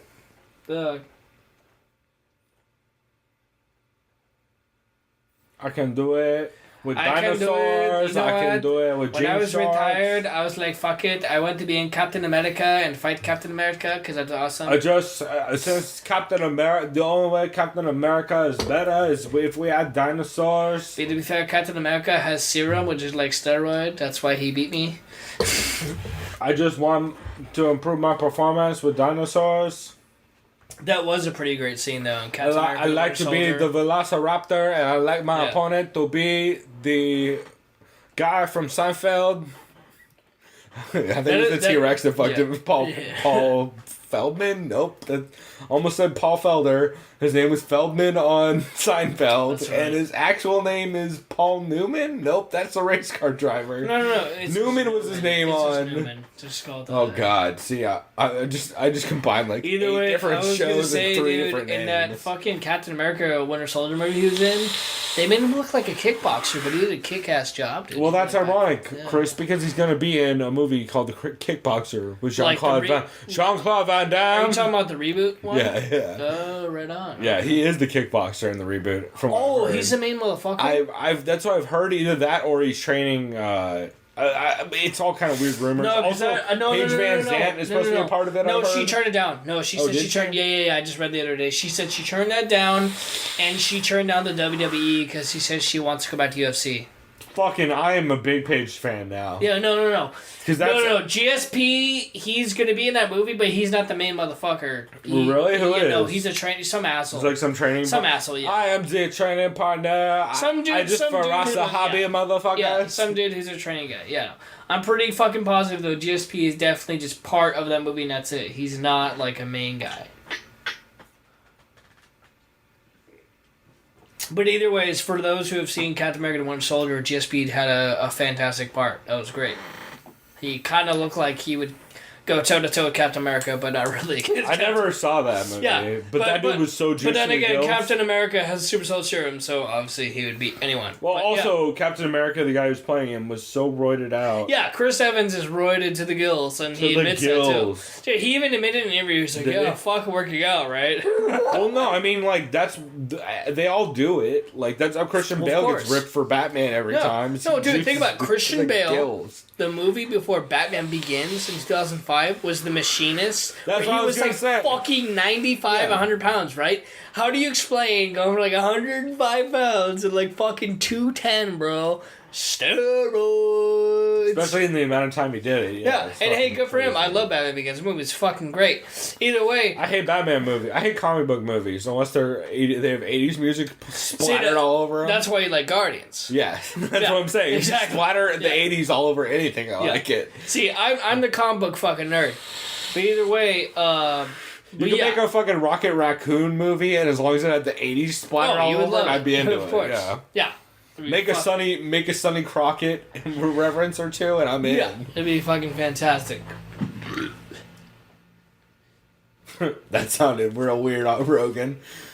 I want to throw him on a scale right now. Didn't you just say, that is a big dude? Or some shit? Something like that. I forgot, is it Thiago Santos or Alves that's currently not in the UFC? Or both? One of those dudes is gone. It's Alves, who... I think it's... Fuck, I think it's both, dude. I think it's both. Gone. I think both Alves gone, was the one that pulled the gun on the girl in the apartment. Oh, shit. I think Santos was... No, it's Santos. He's a crazy fuck. Yeah, he's a crazy fuck. He pulled the gun on the girl in the apartment. Yeah, that's right. And then it's Alves is out for something else. He's just out. I don't know. Like hitting his chick or something like that, I think. I might be mixing those up. No. Either way, both Thiagos are fucked in the head. They're both retarded, so... Right. Which one was the one that was in Brazil during? No, that's Diego Brandao, who I'm mixing him up with. Yeah, he's the domestic. He's the violence son one. of a He's bitch, the dude. one Fuck who. that guy. Well, he was the strip club one. They're all in Florida, is why I'm mixing this up. Or at least two of Boca them Raton? are. Two of them are. Yeah. I know the dude I was mixing him up with, who I immediately just forgot the name of. Man, I'm starting to get drunk evidently, y'all. And You know what's funny? When I just doing was watching this, right? you know GSP's gi and like his headband. You remember the video game Sleeping Dogs, which was unofficially True Crime Hong Kong? You know that was the actual GSP outfit, like. Yeah, no, there was a DLC. I had that. It was free. It was fucking great. I was just going around just head kicking people in the face. I would literally, I would just do that spinning fucking. That game back is kick to the amazing, by head. the way. If you have never played Sleeping Dogs, fucking fantastic video game. Also, during the Steam Summer Sale, probably actually by the time we get this episode up, hopefully, it's $7.50 for the definitive edition on PC. So definitely, I would suggest picking that up because it's really dope. It's goofy as hell, but it's really fun.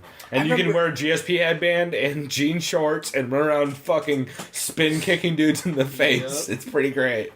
Also, there's awesome. A DLC that is entirely based off of the Game of Death, the Bruce Lee movie. Yeah, that's right. Yeah, we have the tournament. That game is fucking amazing. They have like cool. the monkey, whatever the fucking style. It's super cool. There's like some fucking sword thunder bullshit too, DLC, and like you stab people. Oh, there's a weird like Halloween miracle crazy shit DLC. Yeah, no, the DLC I had was New Is that Greg Jackson and hold on. Yeah, Jackson. Dude. He has Jackson and Faraz Sahabi in his corner for this fight? Jesus Christ. Talk about never losing. No wonder. Also, I recently heard a podcast. Oh, I wish I could remember which one it was. Oh, man. It was... Hold on. I almost have it. It was Chael Sonnen's podcast where Gary... Nope, it wasn't. It was Fighter in the... Nope. It was Phone Booth Fighting with Frank Mir. They had Gary Tonin on, who was talking about how Faraz Sahabi and GSP flew in Gary Tonin and John Danaher before the Nick Diaz fight. Which, if you don't know, John Danaher and Gary Tonin are leg lock masters. And if you look back on the Nick Diaz fight, Nick Diaz rolled for knee bars that entire fight, and GSP shut every single fucking one down. That's how you know that dude is just a motherfucking beast. Like, yeah, Faraz Sahabi is the smartest in the game. Like, it's Faraz Sahabi, Matt Hume, and Greg Jackson easily. And then Mark Henry's like right behind them, just because he's not as well rounded. And then like Duke Rufus is right behind them. Like, I was kidding. What would you think of Eric Del Fiero? Eric Del Fiero's right in that second tier. The only reason I give the edge to Faraz, Greg, and oh no, I agree. Just because they're such master game planners, like those dudes just game plan better than anyone else in the sport. Especially Faraz and Jackson. Man, those motherfuckers are just unrealistic. Rafael Cordero's another guy that should be in that second tier of just like not always the best game planner, but holy shit, this is one of the best coaches around. But man, something about Jackson and Faraz and Matt Hume are like, I just realized those who just know the sport in a way no one else does. I just realized they mentioned that St. Pierre was the second Canadian champion. When did Carlos Newton win the championship for... It was before the Matt Hughes fight. Was that the Matt Hughes fight is when he lost it. Did he win welterweight at one point then? I think it was light. Lightweight? I think. I don't know, but... I'm pretty positive it was lightweight, because that was also when, like, they were just creating the lightweight weight class, like... because I remember I believe Matt Hughes was the one that took it off Newton when they both like. Oh. Remember? Do you ever see the fight where Carlos Newton triangles him and Matt Hughes slams him and they both go out? Yeah. And it's basically whoever wakes up first wins. Okay. Was the rules that was used. welterweight because I remember because I remember the first UFC lightweight champion was Jens Pulver. That's right. This was after that, I'm pretty sure. No, dude, I swear. Wasn't Pulver... No, Pulver was... Right, but I think Newton was still in Pride at that time. No, dude, I remember, though, for a fact, Pulver was the first lightweight champion. But I'm saying, when Pulver got the championship, I think Newton was in Pride still. I'm pretty sure. I have to go back and look at the record. Yeah. No, that sounds about right. But I think Newton came over and took it from... I'd have to look it up. I'm a big Carlos Newton fan, though. That dude, he's one of the first guys who's super... He reminds me of a DJ. He's like a proto-DJ. Where, like, he just... First off, super into Dragon Ball Z. Yeah. Second off, really well-rounded with his wrestling, but also could throw hands and was really good at subs. So he's just really well-rounded, super durable. Muragliata. DJ is like... If you took Carlos Newton at a really young age and gave him a master coach like Matt Hume, holy shit! You hear that shit? You hear that crowd? Just all GSP chants in a pretty profound way. Yeah, it just reminds me when I went to UFC convention with my brother in 2012, and me and him were walking around in Vegas, right, for our 21st birthday. And we're like, hey, which card do you remember? It was Silva versus Chael Sonnen 2. Oh, that's a pretty good one. Yeah, July 2012. July 7th, actually. That was when he got myrtleized. Yeah, it was bad, right? I went to the convention, which is totally fucking worth it, because I got to meet Dominic Cruz and shit, and I got to meet Clay Dominic Guida. Cruz is the motherfucking man. I got to meet Scott Jorgensen. That's probably a short line for Cruz back then, huh? Yeah, because he was hurt. He was in a boot. Well, he was hurt, and that was like when he wasn't a name yet. Because he's just out of WEC. I met, I think I met Carlos Condit, but at the time I didn't know who he was. It would have been around the right time. I just remember he was a fighter. He was like real young. Yeah. And I met some other dude who's super basically popular. all the WEC guys. Yeah, but I remember, though, they said for the line for Georges St. Pierre, it's about 3 hours long. I was like, oh, shit. Sounds about right. That's pretty appropriate. Yeah. But it was a fun experience. I'm glad I went to UFC Con. It was cool. I remember I didn't get to meet Cain Velasquez because he had a fucking posse around him of security guards. I get it. So. Fair enough. Yeah. It was cool, though. But yeah. That's what's up. Yeah, I remember that was fun. Because, dude, I mean, if I had the knowledge now of UFC, then that would have been even 10 times better. But yeah, back then, I had no fucking clue. The only fighters I knew were, like, Dominic Cruz, GSP, and, like, John Jones, and then, like, the big guys. You know what I mean? Like, all the current champions, yeah. I mean, that's how it works for most people's first events and stuff. They're pretty casual.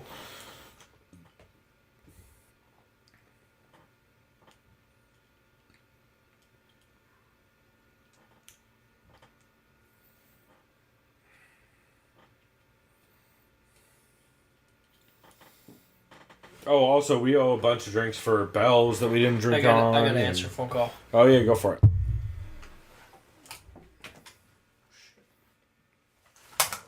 Oh, yeah, it's going to fuck up the timing on all this. That's fine. You can hear Chris kicking cans that we got in the room because we've been boozing it. I'm actually...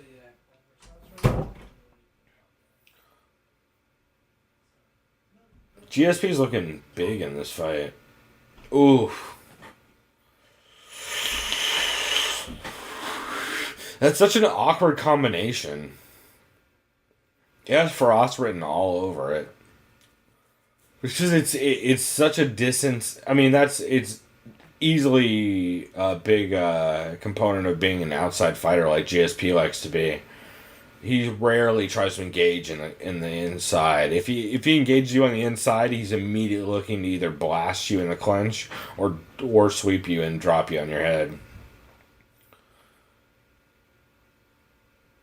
People have a weird recollection of GSP though. Like there's a lot of fights where he's very, very fucking dominant, but people forget that he gets clipped and stuffed on takedowns a lot more than people think. He just would throw such volume on both that he would get a crazy high percentage. Also, this is, I believe, before Joe Rogan taught him how to throw those correct that spinning back kick correctly.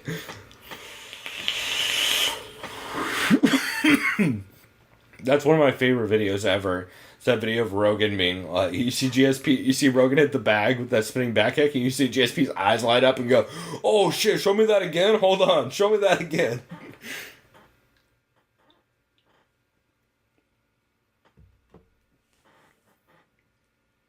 It's pretty dope they added Rogan to the UFC 2 game. That was one of the coolest things they did with that thing. That and I had Chris Cyborg. Although, to be fair, I played a player-created Chris Cyborg character in the beta for that game. That's how hype people are for Chris Cyborg. I was a 115-pound Angie Hill character I created. I fought a 140 or 35-pound Chris Cyborg character somebody created.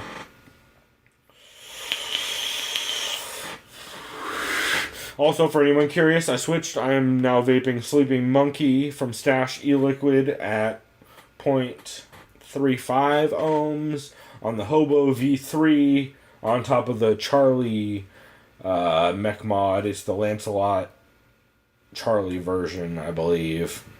It's a pretty fucking close fight compared to what people think it what people believe it to be, looking back on it. I'm starting to get buzzed. Oh, also, I need to take a drink for that horn.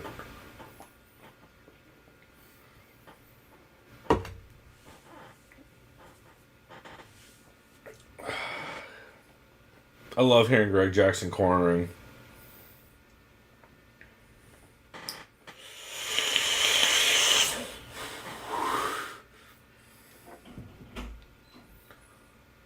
That's terrifying that someone could have Faraz and Greg Jackson in the same corner. Is fucking horrifying. Like, that's almost unfair. I'm gonna have to figure this shit out. Oh, yeah, that'll be interesting. We're about to kick off round 2. Chris is gonna have to try and resync with us. It'll be pretty easy because there'll be a clock right on there. Let's see. You can time back up. One right here. Also, I don't know if I said I cracked the Fat Funk Ale from Fat Tire, paired with Allagash Brewing to make this beer.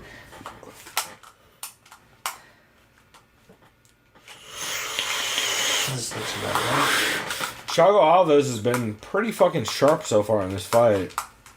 He hasn't been thrown on his back nearly as much as I would have expected. Again, it's been a long time since I've seen these fights.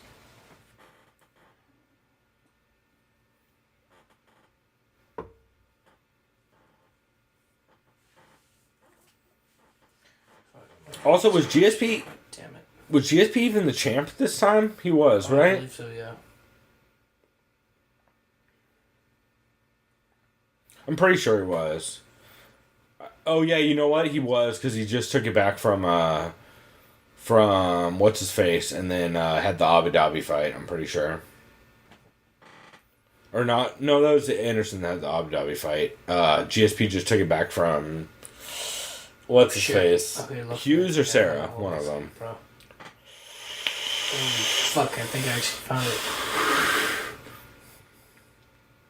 Chris is fucking struggling to figure out time right now. I got it. Yeah! There we go. Woo! I fucking got it. Okay, no, I didn't. I lied. How did I know that was going to happen? I am a fucking idiot. Round 2. I'll get it. Hold on. Ignore me. Listen up over. Oh, God. No pressure. No pressure. Yeah, he is.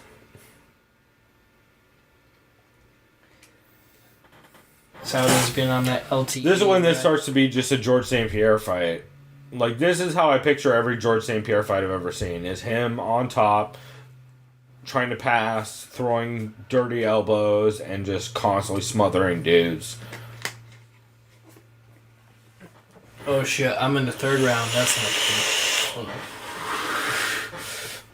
Yeah, I would just back it up and then pause if you're ahead, and then you can just catch it. Oh, no, I hear you. Yeah, okay, fuck it, I'll do that. Because I'm on my phone. It's so... Yeah, so Chris is streaming it on his phone since I don't have a headphone splitter. And I'm not even on Wi-Fi either, so this is so if you guys are off pace, don't worry, so's Chris.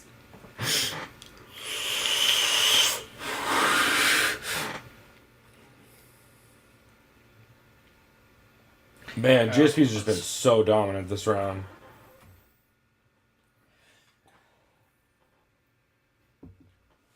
This is how I remember this fight going. I remember the first round being way more competitive. I'm about to pause it. I'm at 1:30 now to the 2nd round. So there you go. Just pause it. Yeah.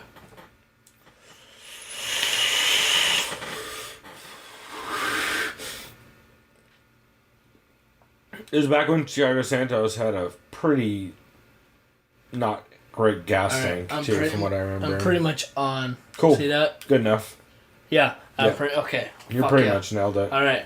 I am back. Finally. Thanks to my brother Kyle for calling me during this. Shouts out to Kyle. Fucking homie. And everyone else who has a brother named Kyle. That's right. Kyle's the homie, even if he is killing the podcast. To be fair, that dude's down with the edibles, so I fucks with him. But, yeah, so this fight's starting to go way more like I remember it going. ESP. Oh, also, you'll like 3 or 4, drinks for the, bells. Shot sounds terrible. Okay, so should I go get some drinks now and let this shit run? Cause it's... you know what? You got 40 seconds. I'll give you that and then you can do it.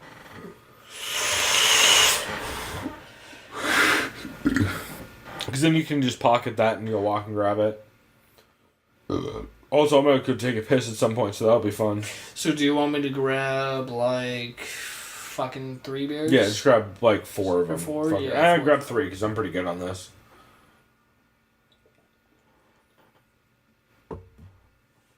Oh, let's do it now. GSP's pace is fucking relentless.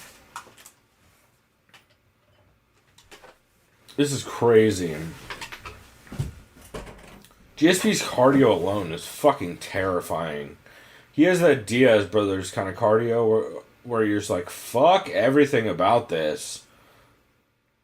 Like, it's just not fair that you're able to be that kind of human being. It's fucking ludicrous. Oh, man. Just such short, sharp shots. Jesus Christ.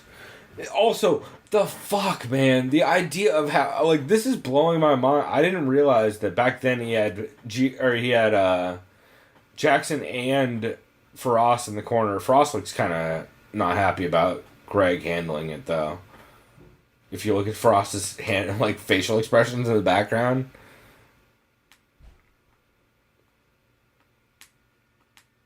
Pretty good.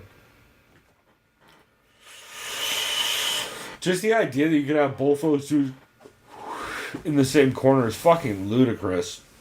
Chris, how crazy is it that you could have... After this, we have 2 beers left total. Not even kidding. Oh, shit. We might have to pause this and go grab another rack, it sounds like. But, dude, how ludicrous is it that you could have Greg Jackson and Faraz Zahabi in the same corner? That's not even fair. It's not fair at all. No. No, it's That's fucking God mode. It's not. It's literally an attack on the other fighter. You're like, oh, you might as well just pay for the ref at that point. Because what the fuck? It's just not fair. You can just it's empty. So. I'm probably gonna have this belching. Yeah, go for it. What one is this? It's kind of shit. Ooh. Oh, this is original. Fuck it. That was always.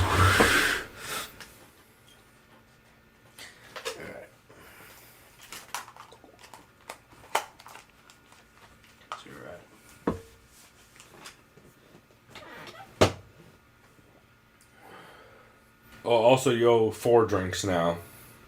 Oh, okay. Let me get started. Also, we need to make another roll.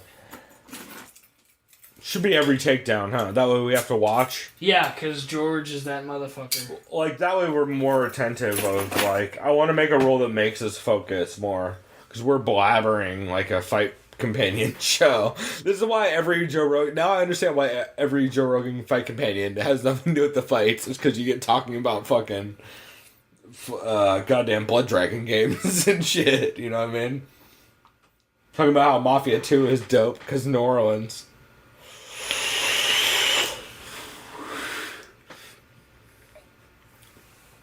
Man, George is so sharp.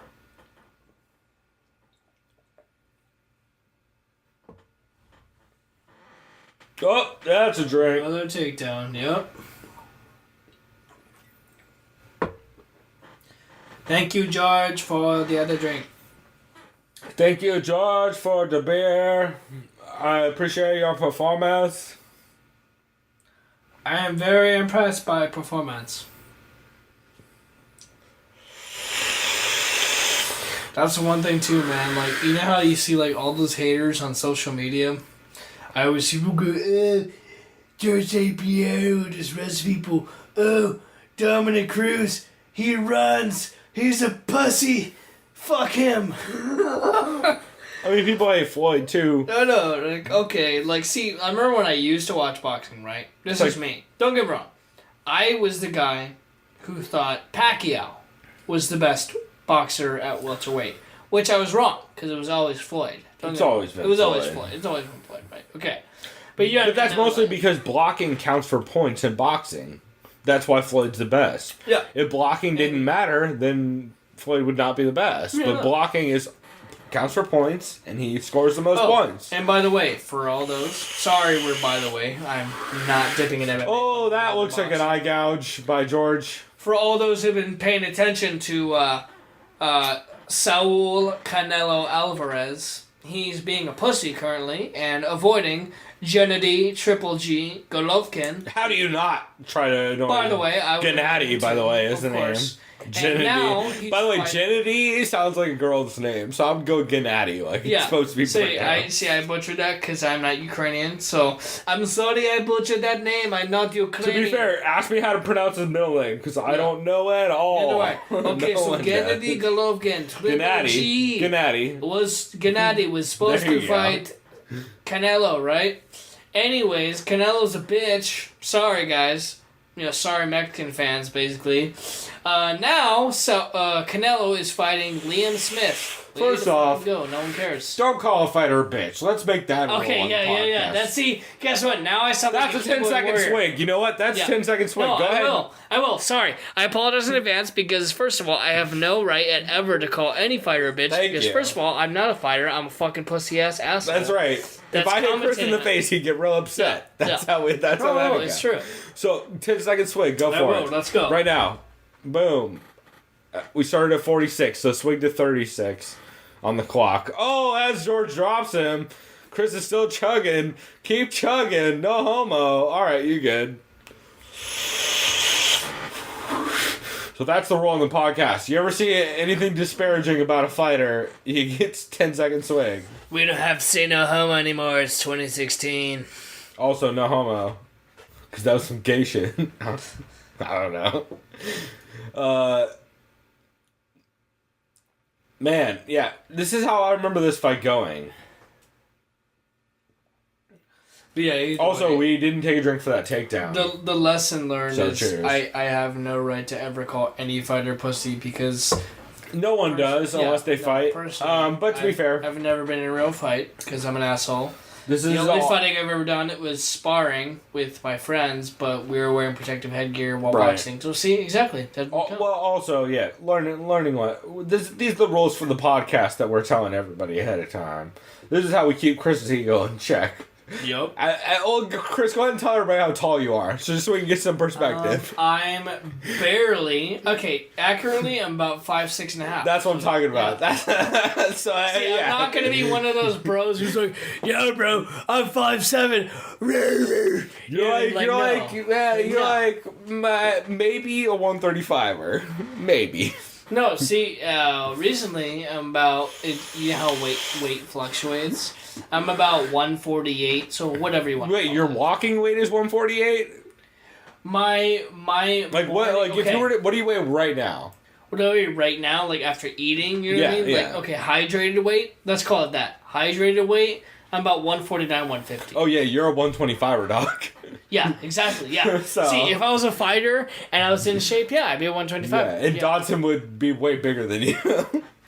Not height, but just size-wise. But see, then again, bro, I don't fucking lift weights. No, obviously. Yeah. But you still, Yeah. If I just wanted it to be put out there. No. So that way you guys get some perspective on why. Hey, this is perspective. Ladies and gentlemen. Talking crazy shit. No, I'm not going to talk shit. Ladies and gentlemen, if I did, by the way, work out, then I'd be a 135er at 5'6.5". If I actually worked out. Maybe. No, think about it. If you worked out, then I'd be weighing a 160, 165, and then you put no, think about it. Yeah. Maybe, but you're not big by any means. Like you're not even tubby. Well, that's what I'm saying, because I don't work out. You know what I mean? More like right. That's what I'm saying. If I worked out, then yes. Anyway, this is non-relevant because we both owe another drink because that GSP takedown. This is how I remember this fight going. Also, I feel like we owe way more than that one drink. Like, we're not paying nearly as much attention as we should be. This is how these are gonna go, huh? We're just gonna fight companion this shit where we just blabber Pretty about much. nonsense about how tall Chris is for fucking 30 minutes. And then you're glad I'm not like the assholes like, well, then how fucking tall are you, man? Right. Also, check out, I don't know if y'all caught Lorenzo Fertitta in the background of that last shot, sitting next to some dumb blonde that looked maybe a quarter of his age. Like, if he was 40, that girl was 16. Oh my fucking god, Lorenzo, you tasted good last time. She's like, yeah, that's right, bitch. Yeah, that's what Lorenzo sounds like. Dana White on steroids is what Lorenzo sounds like. See, because This is brutal what GSP is doing to Aldo's at this point. This is brutal. Oh, man. GSP, first time on the bottom the whole fight. I'd say that's a drink. Fuck it. That is a Cheers. drink. Cheers to that shit.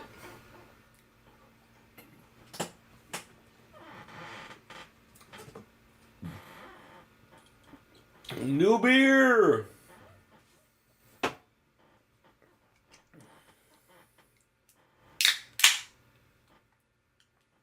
Shouts out to another all-day IPA session ale from Founders out of, where are they out of? Michigan? Try to sound like Illinois? Goldberg. Thiago Santos. Thiago Santos takes on GSP. George Rush St. Pierre.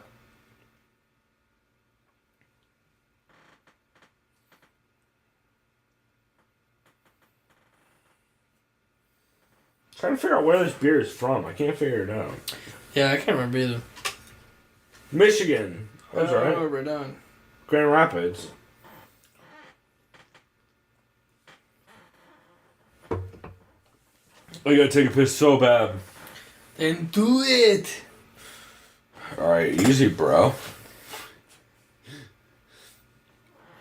Yeah, you probably should wait till the end of this round for sure. Thiago Santos is fucking... Dude, his cardio's holding up way better than... Again, another thing I don't remember about this fight is how well his cardio's holding up. I guess GSP's impressed. Oof.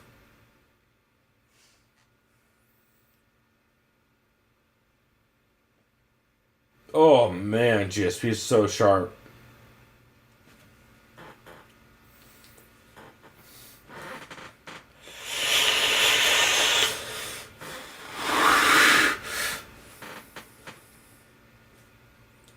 Oh! Another takedown. Shit. Cheers.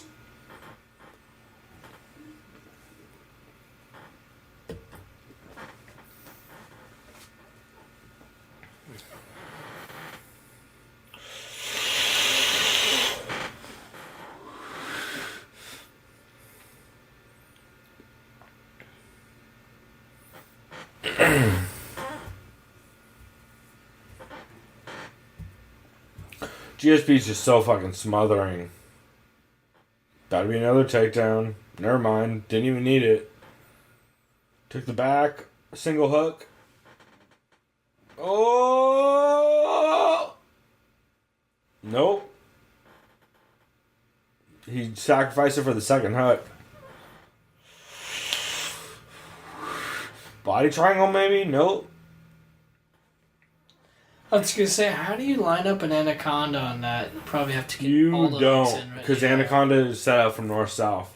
That's right. Well, I mean, you probably could, but it'd be a series of events. Anyway, I gotta go take a piss, so blabber to the people while I'm gone. Sounds good. I'll take it over for like a second. Yeah.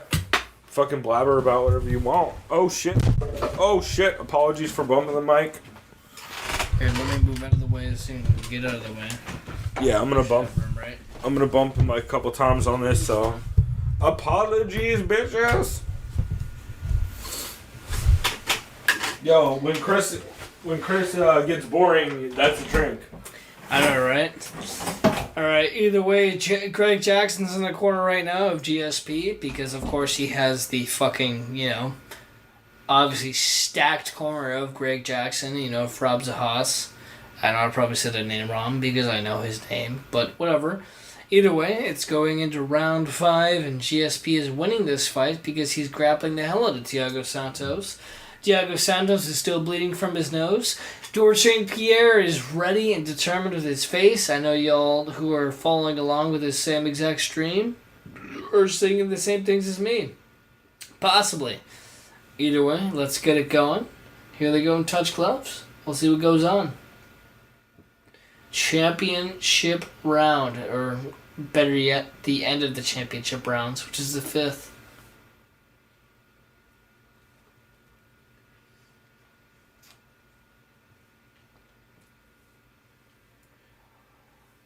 Basically, either way, both these men are just kind of sizing each other up and just kind of throwing jabs. Just kind of sizing each other up and just figuring out what they kind of want to throw. Whether they're going to throw some overhands and put some power into their punches, or they're just going to go ahead and just straight up box, which is what they're doing right now, about 30 seconds in. And St. Pierre throws a Superman punch, try to catch Thiago Santos off balance, but... Alright, how many times did Chris call somebody a pussy? That's what I want to know. I did not, man. I actually tried to analyze the fight for what it was, and there's George St. Pierre with a takedown. There's another drink, fellas.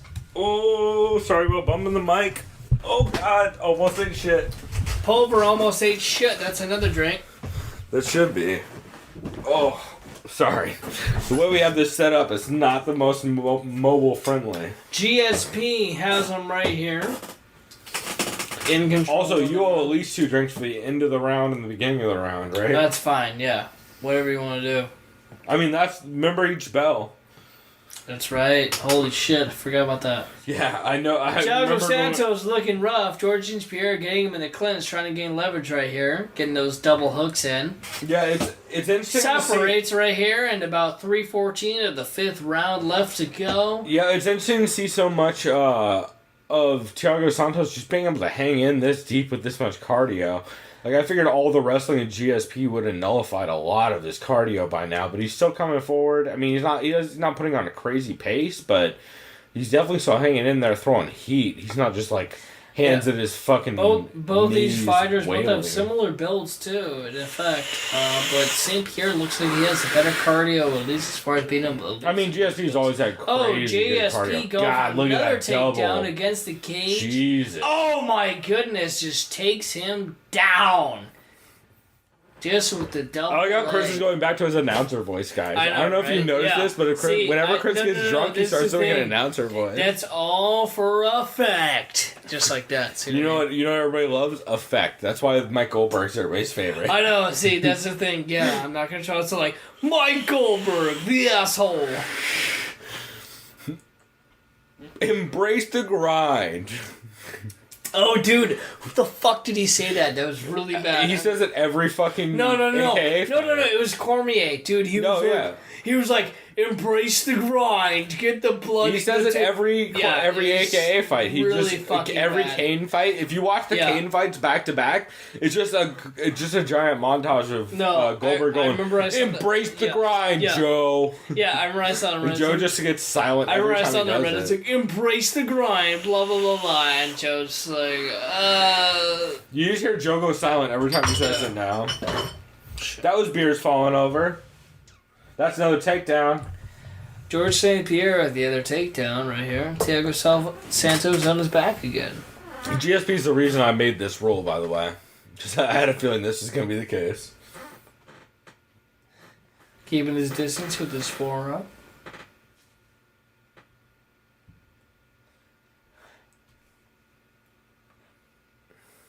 Man, GSP's pressure from Top Game is fucking ridiculous. You can see Thiago Santos just fucking slowing down emotionally. Just feel like when you keep that hook underneath someone's head, it's just kind of like you can just kind of keep their head either above or at any point. He should, I mean, The idea most of the time, I was looking to set up the head and arm.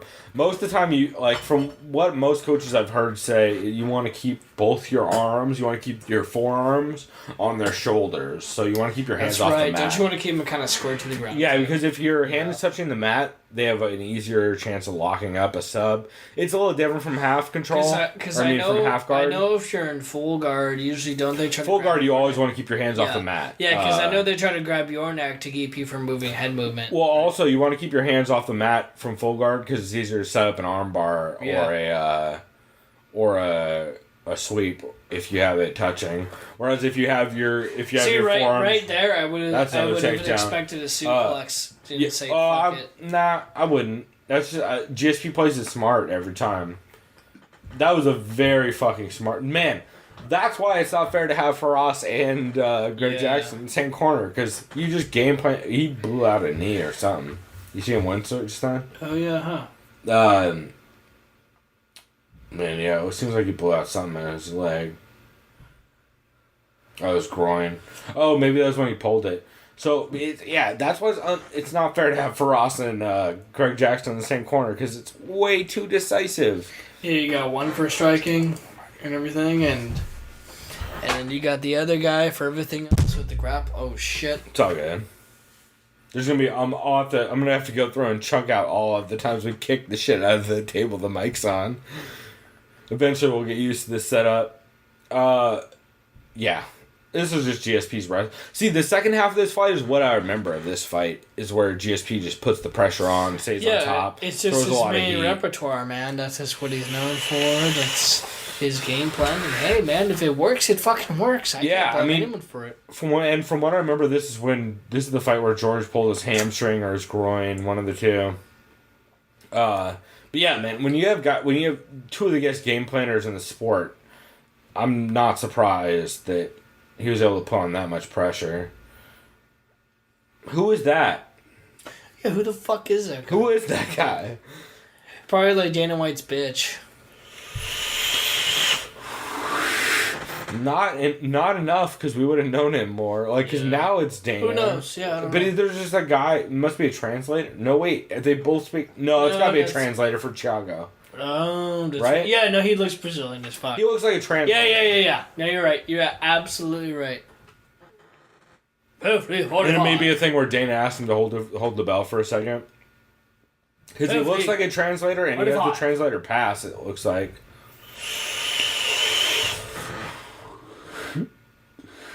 That or he's some exec with George. No, you know what? He looks like he's with George.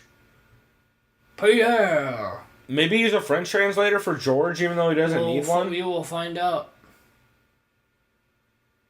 Because he keeps standing on George's side and clap George a lot. Yeah, you're right. I think he might be like a French translator. Because he looks French. This is me being racist. Dude, fuck that. I won't call it racist because French are white. Who gives let's call it racial at least. He definitely pulled a muscle. No, you know what? I bet you he's just a manager or somebody like that. Yeah. The aliens fucked up my abductor ligament. The aliens, they put the x-ray on, they put the beam on my abductor ligament, and then they abductored me. This was the beginning of the flashbacks from the aliens. I lose time, but I think it's from when they took over my abductor.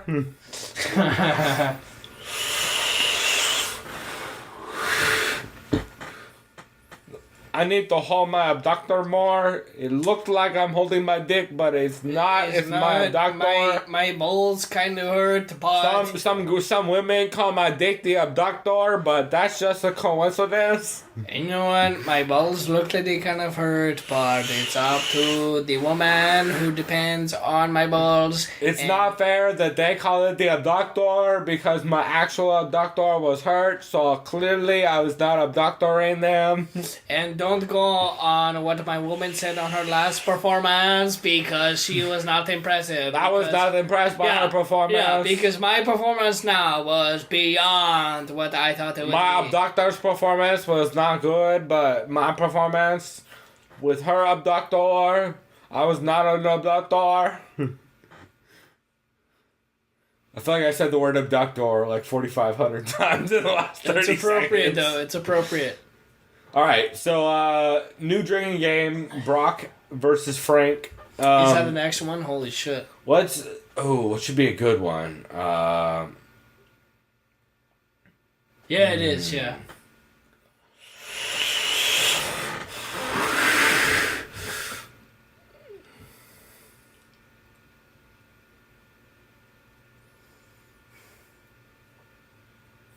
I'm trying to think, like, I want maybe every time they say NCAA on the walkout, or like, so we already have takedowns, which is gonna be a big one.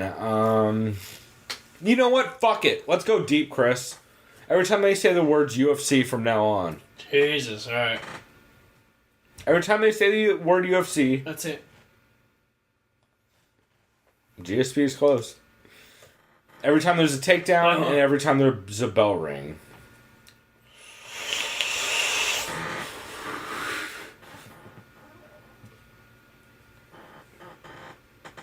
Oh, shit. Oh, good catch. Oh, shit.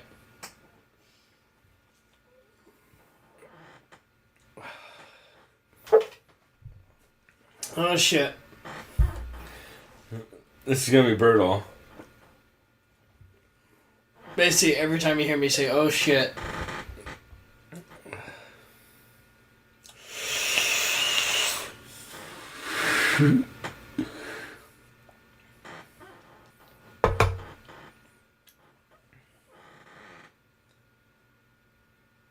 I just realized, dude, this shit's super fucking in sync with this. Wow.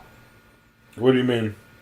Like, it's legit 100% insane. Oh, you mean your phone when I'm is? watching it, it's the same. Yeah, okay. Yeah, I got it. So for the people listening who don't know what the fuck Chris is talking about, like me, he's talking about how his phone is actually he's playing the audio off his phone right now, bro. Right, so he can see the Rogan's speaking is singing up 100%. It's the same thing as when I'm hearing my ears. Right. Yeah.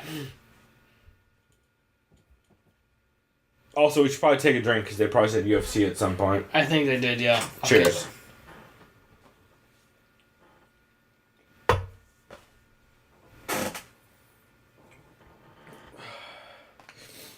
Fuck it, I'm smoking the good. This is I'm not smoking the Gorilla OG Indica from Fast and Friendly Delivery. I don't know why I would think of that. Maybe it's just a random name I made up. Also, Chris, what the fuck keeps beeping on your phone? Wait, what?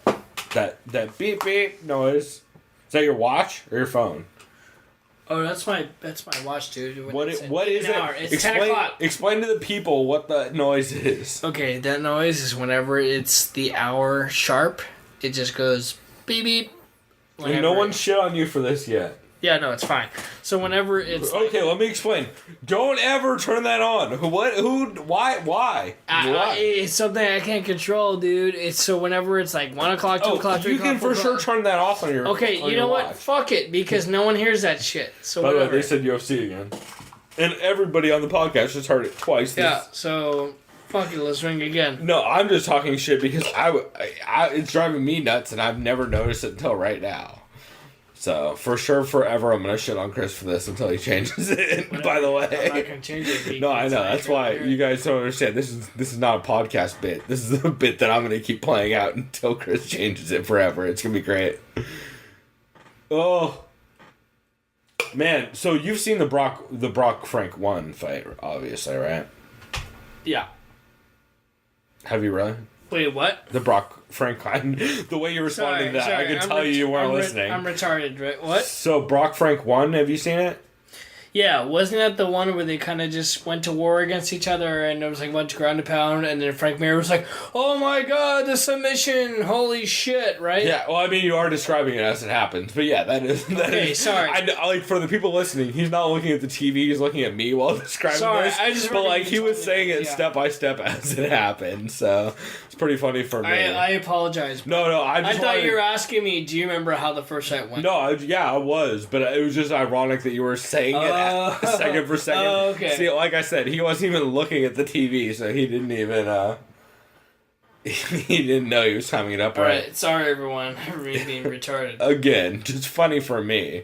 But, yeah, Brock has been different since then. After that Randy fight, everybody kind of, like, had a different feeling about Brock, I feel like, from what I remember. But Frank Mir's the truth. Like, I still am I'm not sure why Frank... Like, I know why he lost this fight, and I get that he lost this fight, but, like, god damn, if this would have happened in 6 months earlier or 6 months later, I'm not positive it would have been the same outcome. But I believe this was during Frank's... just post the motorcycle accident, I believe. No, I believe you're right, yeah. It's at least 6 months afterwards. Well, I think he had to give up the belt, and that's how... Brock ended up getting the belt off of Randy.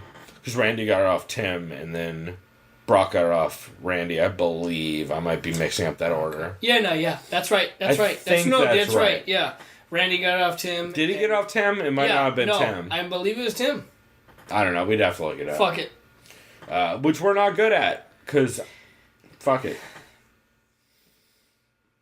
Oh man, I'm a big Frank Mir fan. I don't know, I think we've talked about this before on the podcast, but me and Chris were in San Diego, obviously, where we're from. But we were in the building in July. What's the name? It's not Sports Arena anymore. What's the name of it? Yeah, okay, it's Valley View Casino Center. Right, which is really just San Diego Sports Arena. Yeah, it's Sports Arena. But Valley View Casino, which is how many miles away from the Sports Arena? Like, a lot of miles, right? Yeah. Like 30 or something like that, right?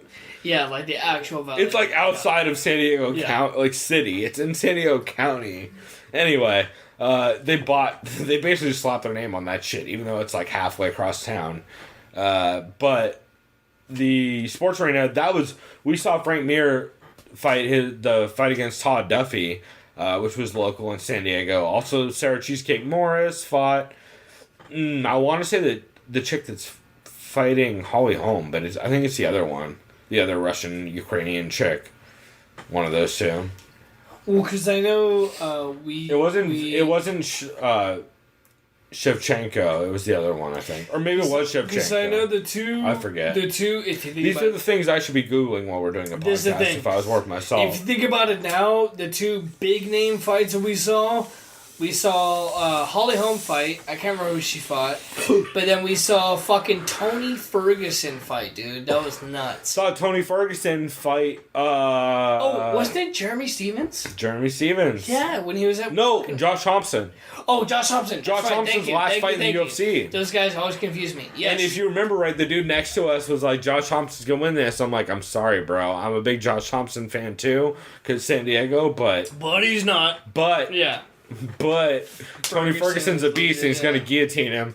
And then you watch that fight and then Tony Ferguson slaps that guillotine on it. I was like, ooh, fucking hyped.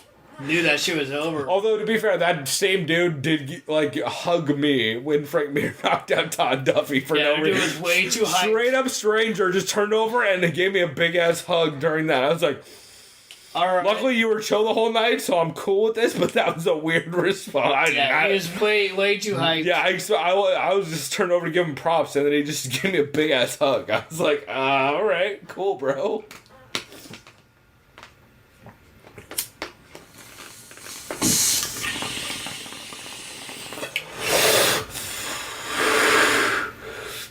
If you guys have not checked out Frank Mir's podcast, Phone Booth Fighting, it's very, very good. They also did a live show from Eddie Bravo Invitational, which you guys should check out. Since that's on Fightpass, they did basically like what we're doing for this. They did the same thing for Eddie Bravo 5. Which one do you want me to have? Whichever, your pick. So they did the same thing for Eddie Bravo 5. I believe it's 5. Maybe it was 6. Whichever the recent one is. So go check that out. Because it's really solid. Frank Mir's podcast in general is just good. He talks about all the crazy USADA testing stuff and how he got popped. But it seems like bullshit. And the more he talks about it, the more it starts to seem like there is something kind of weird. Like, not necessarily that you can see which areas press row, all the laptops. Yeah, I don't know. It's just weird. Frank talks about it a lot on his podcast. It all seems very genuine. The whole situation is just very weird. Also, I hate how they redub over everybody's walkout music. I hate I was about to ask you that, by the way. Like, for example, I was watching Cruz versus Dillashaw, right? Like, about a month ago. And I remember explicitly that Cruz walked out to Nobody Does It Better by Nate Dogg, and then How I Can Just Kill a Man by Cypress Hill, right? But then it has him walking out when I watch it on Fightpass to some bullshit techno crap. Yeah, so they So what are they doing? Tell us. So here's the thing. You have to have that record. So they sign a contract for each fighter's walkout with that band, right? Okay. But it's a live appearance fee where basically they pay for it to be live streamed in the arena and on the live feed, right? Yeah. If they want to reproduce that same content online, they have to pay a different fee to that artist to, in perpetuity, basically. They either have to sign a deal with the record company to say each play they get a deal, they get a certain percentage kind of thing, or they have to sign an overall deal saying, hey, every time it's played, we own this for this one kind of content, which is way expensive. So instead, they dub garbage music that doesn't even match the same genre over the top of it because they're able to just barely mix Goldie and Rogan loud enough to be able to hear them and the background music without hearing the right background music. Okay, so like earlier for one of them, a lot of fucking sense. Yeah, so earlier for one of the walkouts, they had the Hitman music, the Ave Maria shit. Oh,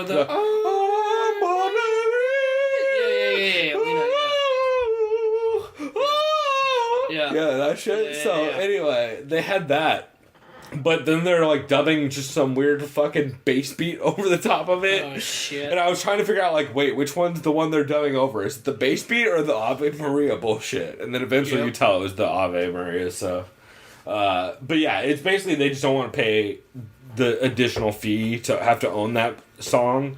Because then they're gonna have to pay because that's not nobody sells them in perpetuity anymore, so it's like a 10-year deal, or like a 5-year deal, meaning because you can hear in the background, often never land. I just realized, what is that fucking meant? That's the actual, that's the actual intro music. Okay, interesting. But then you can hear them playing their bullshit over the top of it, so that they don't get flagged by it.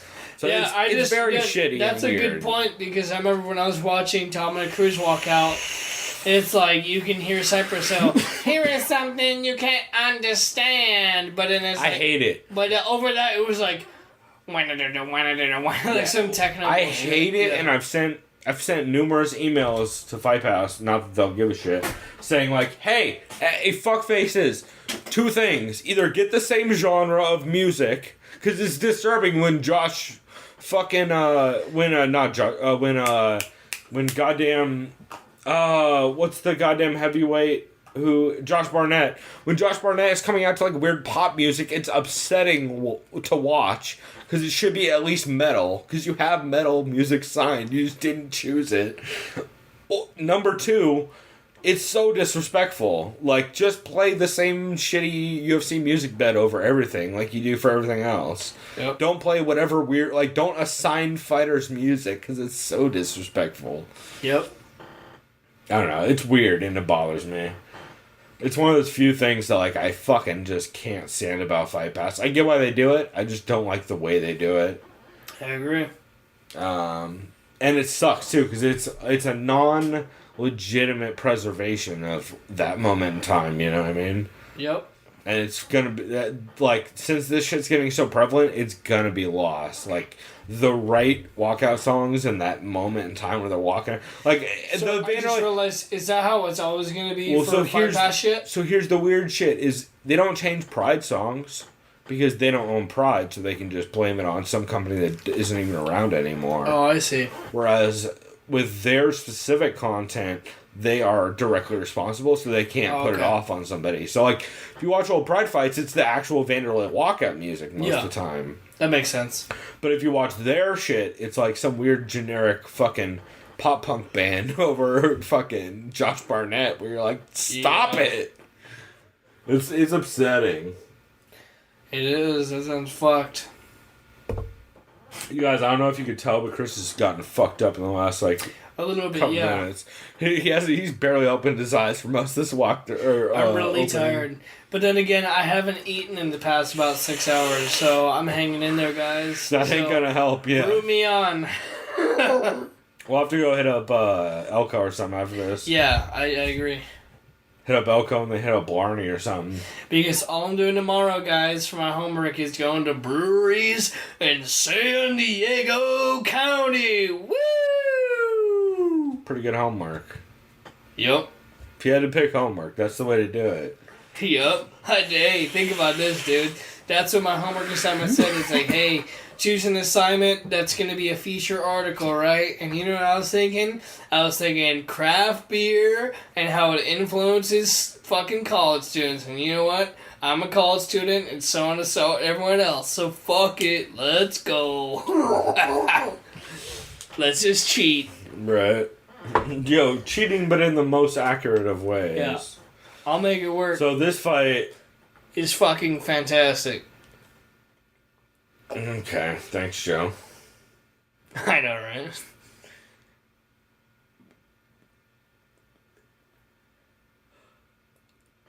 I would go with the second one, probably. Yeah. But probably both, considering Frank Mir.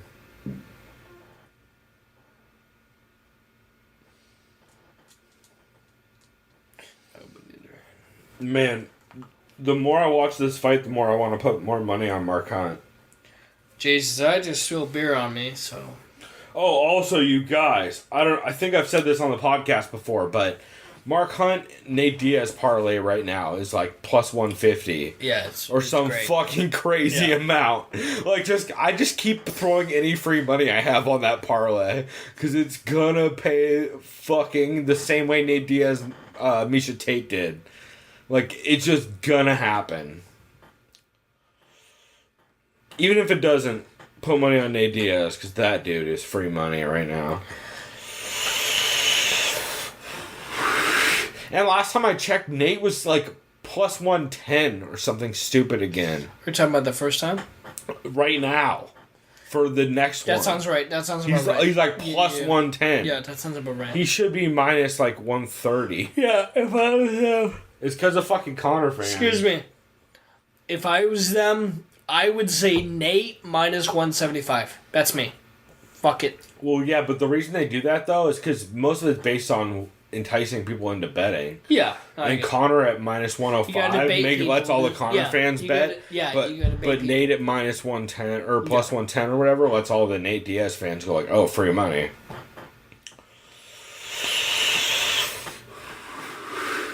And that line, will probably move all over the place by the time the fight starts. Same with this Brock line. Yeah. Mark Hunt opened at plus 140 or plus 170, some crazy number. What's that line at right now, by the way? I have no idea. Mark Hunt is, I think, plus 170 or minus 170 right now. That sounds about right. Yeah, I think Brock is plus 150. Chael on his podcast, Chael Sonnen keeps saying, Brock Lesnar is plus 150 right now.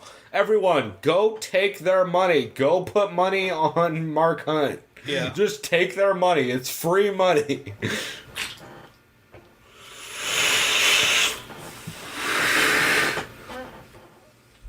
Like, it's super possible Brock just runs the takedown and blasts him. The sounds fucked up, but I'd almost put $20 on a Hunt and $20 on Lesnar just for the upset. But maybe not.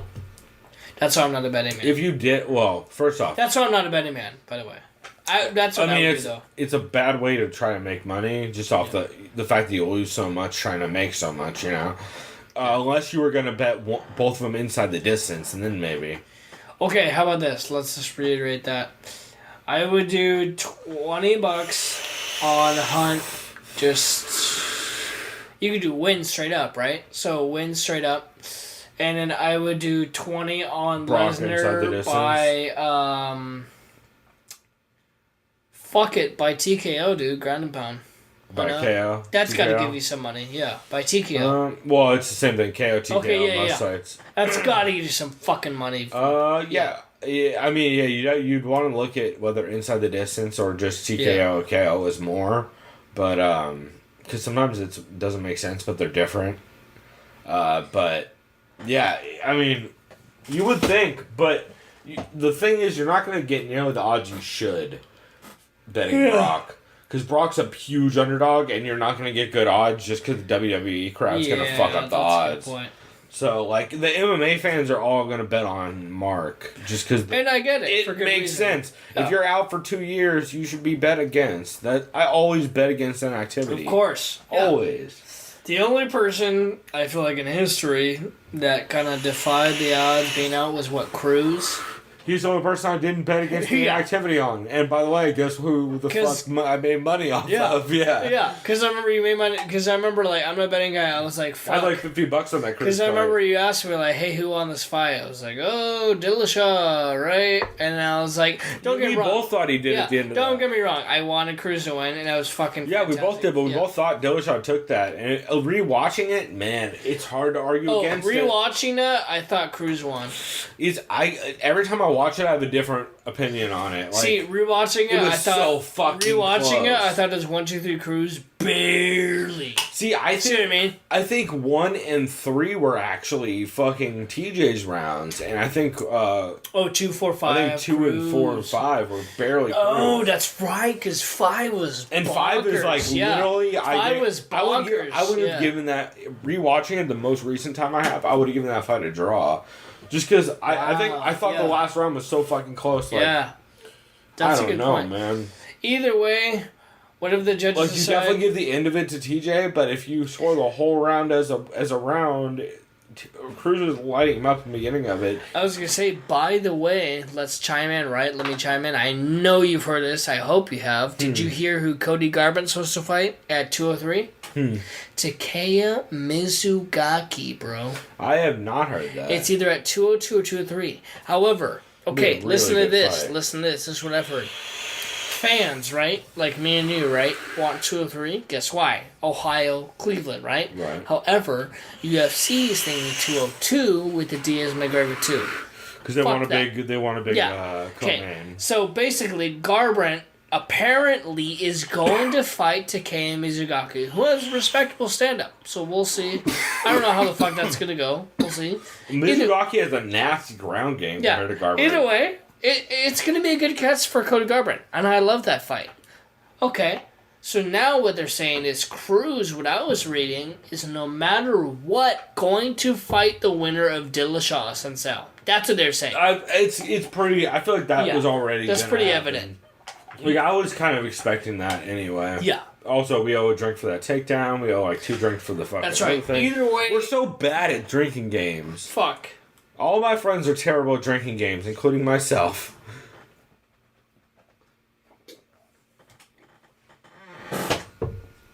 Either way, ladies and gentlemen, if you were to ask me who wins between Cruz and say Dillashaw 2, I only say Dillashaw if he gets those leg kicks. However, you can never count out Cruz because that son of a bitch just knows how to adjust. Yeah. He's so goddamn smart. I'm gonna lean Cruz, but only with a hesitation on. I wouldn't put money on it until the weigh-ins. Yeah, no, I wouldn't. So I want to see how he walks out to the weigh-ins because I don't trust him not to be broken. Yeah. Like knee-wise. I hear you. Because he's never not fucked up his knees in a training camp. Yeah. Like or the Mizugaki one. Lately, his foot. It's his foot lately. His knee again, too, I heard. I mean, at least in Faber fight, it was his goddamn foot with plantar fasciitis. It's where Brock puts the hammer down. And there goes Brock. fuck getting hit by those hands. Brock just throws fucking spaz punches on the ground. It's crazy. Oh, Frank. Holy shit. Jesus, he's fucked.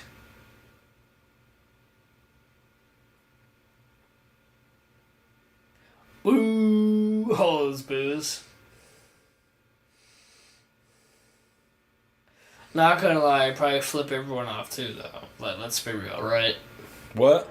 Like, once you flip... I forgot that happened. I'm sorry. I just got super into that after we were doing a podcast once you flip some motherfuckers off, too, if they're booing you the whole goddamn fight... Oh, I would be flipping people off anyway. Fuck everyone, dude. I would just Diaz Brothers everything all the time. I would just say, fuck all of you. Look at that, dude. Fucking destroyed fucking... But to be fair, Brock was kind of a dick in that, though. Oh, like, he was. He was. He should realize, like, hey, yeah, Frank was the fuck out. Like, obviously Frank doesn't realize it got stopped. Fucking, dude, he should have stopped right there. That's fucking brain damage. Yeah. I mean, to be fair, Herb, he used a shot or two late, but he wasn't terrible. Also, I didn't realize Inglourious Bastards came out that long ago. Oh, yeah. I just saw that ad on the, which is weird. It's weird to advertise Inglourious Bastards on the fucking same card you have Brock fighting on. Seems weird. But I get it.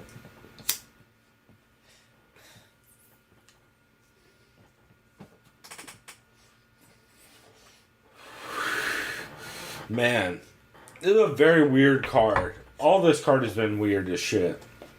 Like, there's been a bunch of dope fights, but there's also been some very weird performances compared to what I remembered them being. You know what I mean? Yeah. I feel like the last time I saw this card, it was way more decisive for every direction that it went.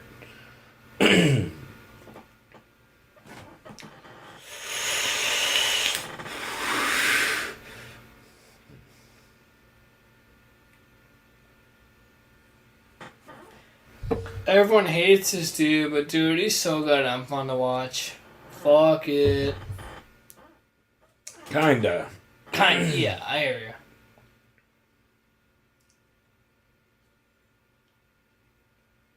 Playing the heel. Like a professional Playing wrestler. the heel.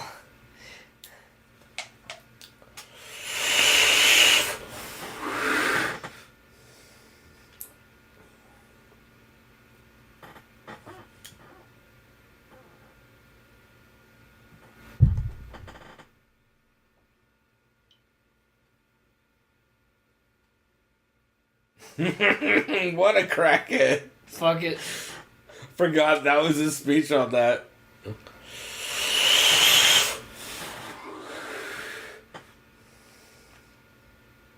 He really likes doing both of those.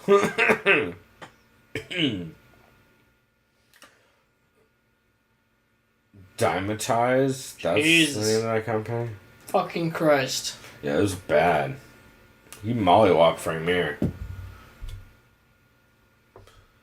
Is this where it says a McGregor occurs? Wow. Jesus. Which one? I know, right? Is that my Sable? wife? Is that my wife? Fuck it. Is that Sable? I know, right? Fucking... Hey, look, Frank Mir in shape. I hate that they interview dudes after they got beat the fuck up with a bunch of head trauma.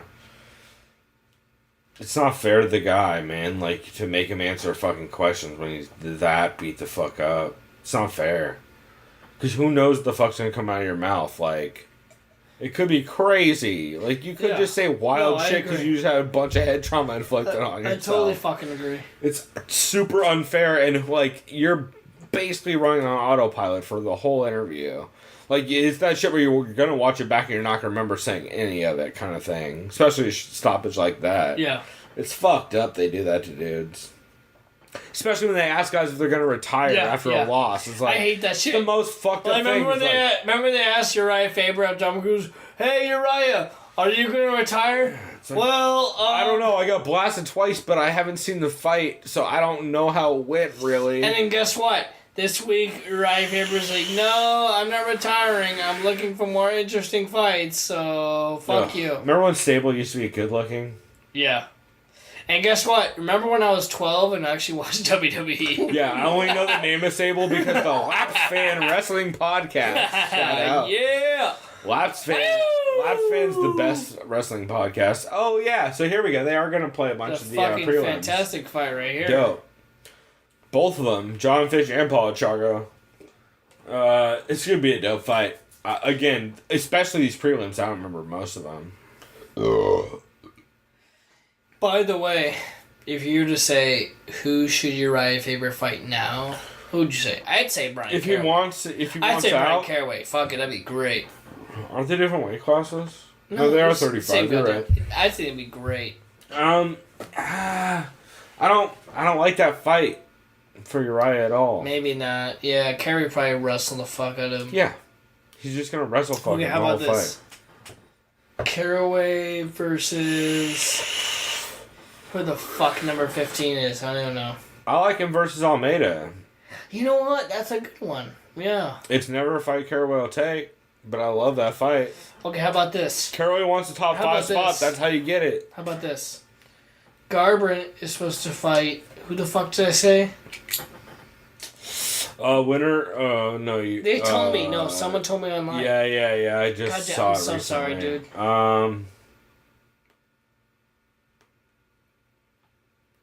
Not a Sun Sound, not Dillashaw, not Cruz. Who's the other dude? I apologize. I'll think about it. Oh, man. Well, we'll look at it on the podcast because I said it. I swear to fuck, I know. I think we've already, I think we discussed it last time. I'm so sorry. Okay, I don't care. Either way. They should care, but I don't care. Okay, either way, When you get brutalized by the audience, because I know there's Michael McDonald's a contender. Yeah, but Michael Eddie McDonald's pretty far Wineland, I down. don't know what he's doing, but Nobody really does. He's one of those outliers. Also, they have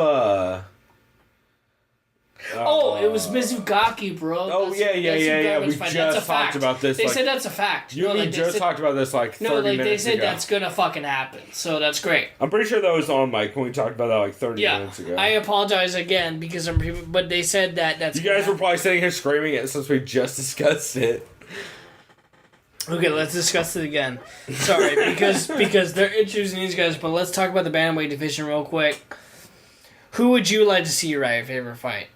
I mean, personally, you know what? Dillashaw. Okay, first of all, that'd be Because fantastic. that fight's never going to happen if it doesn't happen It won't right now. because Uriah's a pussy, so don't never Well, happen. no, here's the thing. If it doesn't happen right now, it's never going to happen. Yeah. So, if Uriah wants that fight, I feel like, even though I feel like he doesn't want it. He won't want it. Fuck no. No, but I feel like he's talked enough about it that, like... Yeah, it would happen. Yeah, dude, I get it. I feel like he would give himself enough pressure to feel like he has to do it because since he's talked about it so much. Let's be real. And to be honest, it's the exact kind of fight you want to put on as UFC. Let's be real. Because it does one of two things: it either boosts TJ into a title shot, or it. Well, that's to be fair though. That's if TJ loses against Sunset. Yeah, see, that's the thing. If TJ loses to his Sunset, then yes, you absolutely 100%. have to have him fight. If TJ wins, you give him dominant. Oh, then he's obviously yeah. After who's getting it right now? Somebody else is already lined up. Are you talking about who's getting the fight right now? Because no one knows. That's a fact. No one knows who's getting the title shot against. Really? Cruz. I thought that got announced. No, I swear to God, no one fucking knows. That's a fact. They're figuring that out. Basically, the fact of the matter Cruz. is... Cruz said he wanted the winner of a TJ and a Cruz Sunset, says it's basically going to be Dillashaw versus Sunset is the winner, right? But he says he wants someone who gets some fucking pay-per-view draws. I get that shit, too. Don't get me wrong. If I was him, I'd be like that, too. You kidding me, dude? I want some fucking money. You know, he already proved he came back from injury and he's a goddamn champion. He's so fucking great. Yeah. Okay. This is the thing. Dillashaw, right? Say he beats Sunset. Yeah. He fights Cruz. Whatever. Faber, who does he fight in that meantime? Mizugaki's supposed to fight Garbrandt. I mean, Faber's a pussy and doesn't want to fight his own camp. So I say fuck it, give him Caraway, dude. That's like again, that's gonna be a 10-second swig for calling a fighter a pussy. So for sure you're gonna have to do that right now. Then give him McDonald's because I know. Right, but for sure before we do anything else, that's 10-second swig for calling Faber a pussy. Oh, did I call him Yep, pussy? you did for saying he wouldn't fight anybody in his own camp. So go ahead. Did I say that? Yep. Yeah. Okay. Then fuck it. Thank you. I'm only doing this as a. Count me in. Just count me in. Yep, go for it. 1, 2, 3, 4, 5, 6, 7, 8, 9, 10. Thank you. This is how I'm monitoring Chris's fucking mouthiness on this podcast, y'all. Because Chris is slowly figuring out that he can't keep saying. Hey, we all do it. We like a lot. Hey, I don't do it, but a lot of people do it. Let's be honest. I'm favored towards anyone who's San Diego Alliance because obviously I'm from here. Well, yeah, but and also like not fighting somebody from your camp isn't being a pussy. It's just being respectful. Yeah. And it's also like if they're still in your camp. Okay. You don't gain a lot of benefit from it. Because I forgot what's the number one rule in fighting. I know. Don't talk about fighting? Okay, no. I know for one thing, you're not supposed to fight your brother. I know that. Someone told me that's fucking fact. I mean, no. You're never supposed to fight your brother. Are you fucking kidding? Never happens. No. Because think about this. There's no way in hell fucking Nate would ever fight Nick. Fuck no. No, they talked about it. They wouldn't even fight on the same card. But... to be fair, there are two brothers fighting in Bellator. If they didn't, see, it's that. World Series of Fighting. No, that Phoenix Jones cocksucker. Fuck that guy. Ben Fedor. Whatever. But you know what I mean? Though I always read that the unofficial rules. Also, they're adopted brothers. And whatever. All I know is I read that you never fight your brother. But that's not like that's just one of those things where it's like no, that's the thing. No, but here's the reason why they say that is because nothing good comes of it. Yeah, it's the same reason you don't fight anybody from your own team because nothing good comes. I guess because at the end of the day, you're lessening your own team. Yeah, guess what? Remember the movie fucking Warrior? Great movie, right? You would never fight your own brother. See what I mean? Now I never saw the movie Warrior because I don't like fake Hollywood bullshit. Yeah, I get it. But either way, if you do like... You should focus more on this fight. Yeah, I know. But either way, if you do like Hollywood bullshit, it's actually a pretty fucking good movie. Because Tom Hardy's badass, too. Tom Hardy's always good. Yeah. Yeah. And I need to see it. Just like I need to see Here Comes the Boom, though. Just for reference. Hey, for opposite effect. Hey, that's a fucking good point. Right there. Goddamn Kevin James. I'm sorry. You know what? We'll do a commentary for Here Comes the Boom. We should. Hey, no. What we'll do... We'll do a commentary for Warrior, serious, because it's an actual serious MMA movie, right? Well, when you say serious, we're on drugs, I don't have it in me. How about this? If we're on drugs? How about this? When am I not on drugs? No, listen to this. Okay? Warrior, it's a serious drama, right? Right, so actually, hard drugs. Okay, listen, hard drugs for that. And then just regular drugs for Here Comes the Boom, because the movie's guaranteed to be shit. Because it's Adam Sandler backed. Obviously, why it's going to be shit. Kevin James, Joe Rogan. Yeah, he's the wannabe Chris Farley. Boss Rutten. He's the wannabe Chris Farley, so we got to watch. But yeah, we'll do that. Hey guys, we will do that in some point in the future. We'll do it the next time there's a week where there isn't a card. Yes. I fucking agree. That'd be great. Yeah, well, actually, me and Chris might even eat edibles and then do it. Just to make it even weirder. And you know what? I hate edibles, but I am down for that. Yeah, that's what I'm saying. It's just to make it really weird since you don't do edibles. So that'll be fun for y'all. I'll get Chris to smoke weed and everything. Just like shouts out to the Oak Grove Technologies sponsor because that's just straight up a weed reference. That as far as I can tell from everything I've googled about Oak Grove, it's just clothing and weed references because it's an OG reference from everything I've heard. Chago's Darce. It's not. You can't really hit it from that angle though. Also, Chris is referencing again that he's going to go take a piss. Say it out loud, bitch! Yeah, I gotta go piss, guys. They're going to notice I'm drinking a lot of water because I'm still kind of ill, so fuck, I gotta piss when I gotta piss. We're not a UFC broadcast. You don't have to try to fucking Goldberg your way out of taking a piss. You can just do it. Chris is gonna piss! There you go.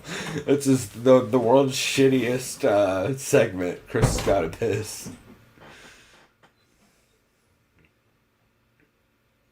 Also, I don't know if you guys could tell, we got drunk, and we have not been following the drinking game rules. We're really bad at that. We haven't been doing the takedown ones. You could tell when we got drunk because we immediately stopped following the rules. It was right around the GSP fight is when we just completely gave up.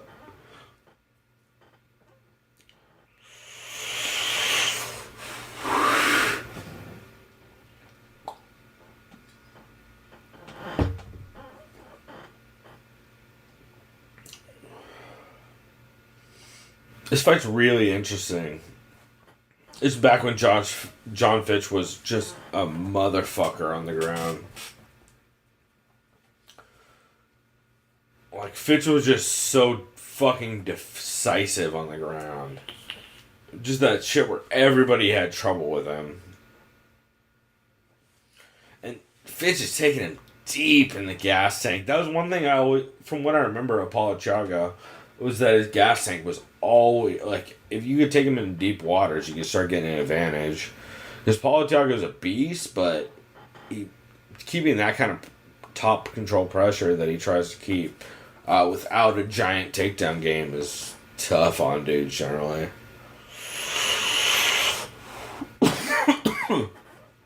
Also on UFC 2 this week, the week we're recording this, they're doing more fantasy matchups, which are kind of insulting. I don't know how I feel about them. Some of the fantasy matchups are kind of fucking insulting to fighters, from what I've seen. Like, this week, it's all matchups of teammates, which is kind of fucked up.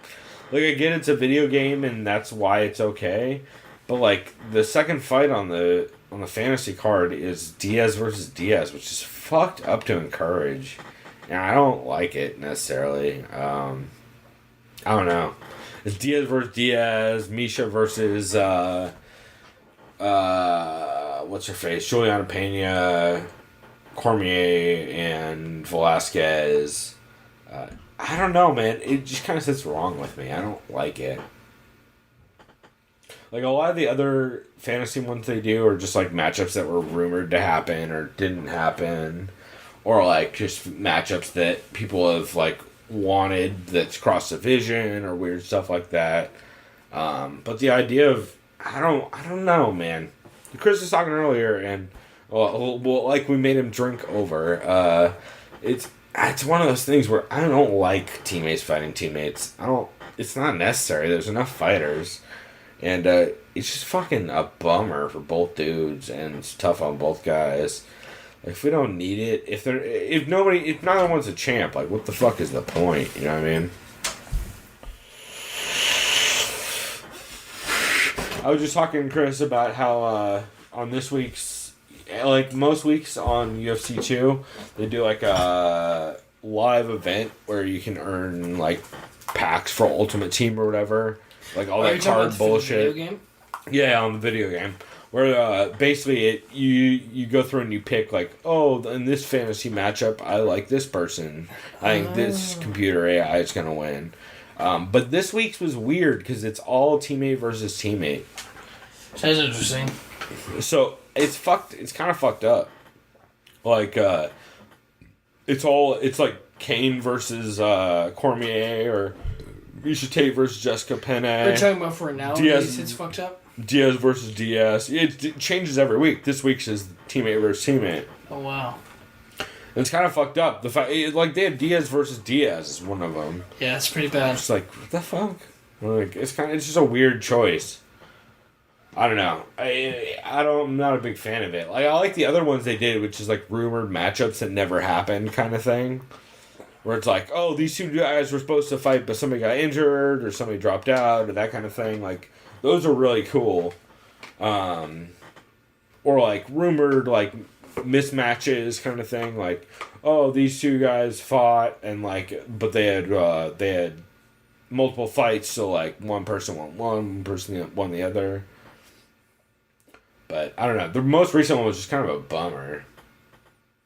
Because I was like, I don't know. Like, I like the idea of it, but they're always so one-sided. Yeah. Like, the matchups they chose. It's like, oh, should you go GSP or fucking Rory. And it's like, well, the way you have this game made and how much bigger Rory is, it's fucking stupid.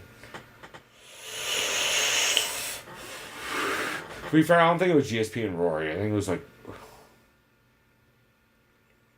I forget who it was. I'd have to look at it. Yeah, maybe it was GSP and Rory, actually. Something like that. No, it wasn't, because I beat the fuck out of somebody with Rory. I beat the fuck out of somebody with GSP. So, yeah. But... that game is great if you don't play it online. You know, I was looking at it, I didn't realize. I need to get a second controller so that you and me can fucking just go at it on that shit. What I was going to say is that I realized when I was watching one of the older fights...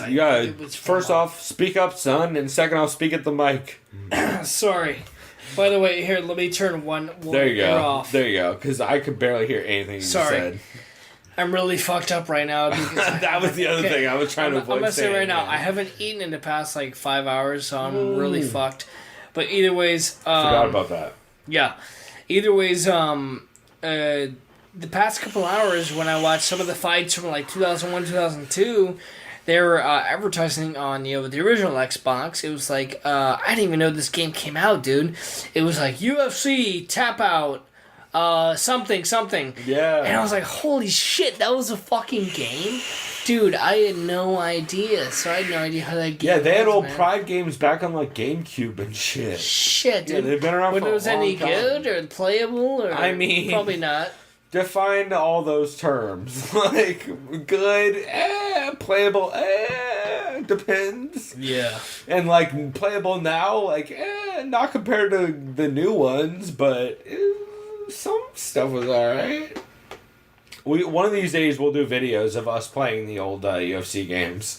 Because that'll be hilarious, and I have them all. I apologize for blanking out, man, because I just have no idea. I mean, if I'm going to play a game now, it's going to be on PlayStation 4, whatever the fuck, I mean... You mean Xbox? Here. Oh, here, yeah. Yeah. Because I got PS4 and PC.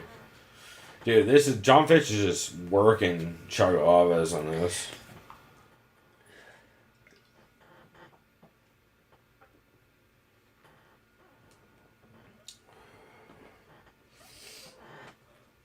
Oh my god, I have to pee so fucking bad. Let's go, dude. You got 50 seconds. Let's go. Just fucking go, dude. At the end of this round, I'm gonna go. Alright.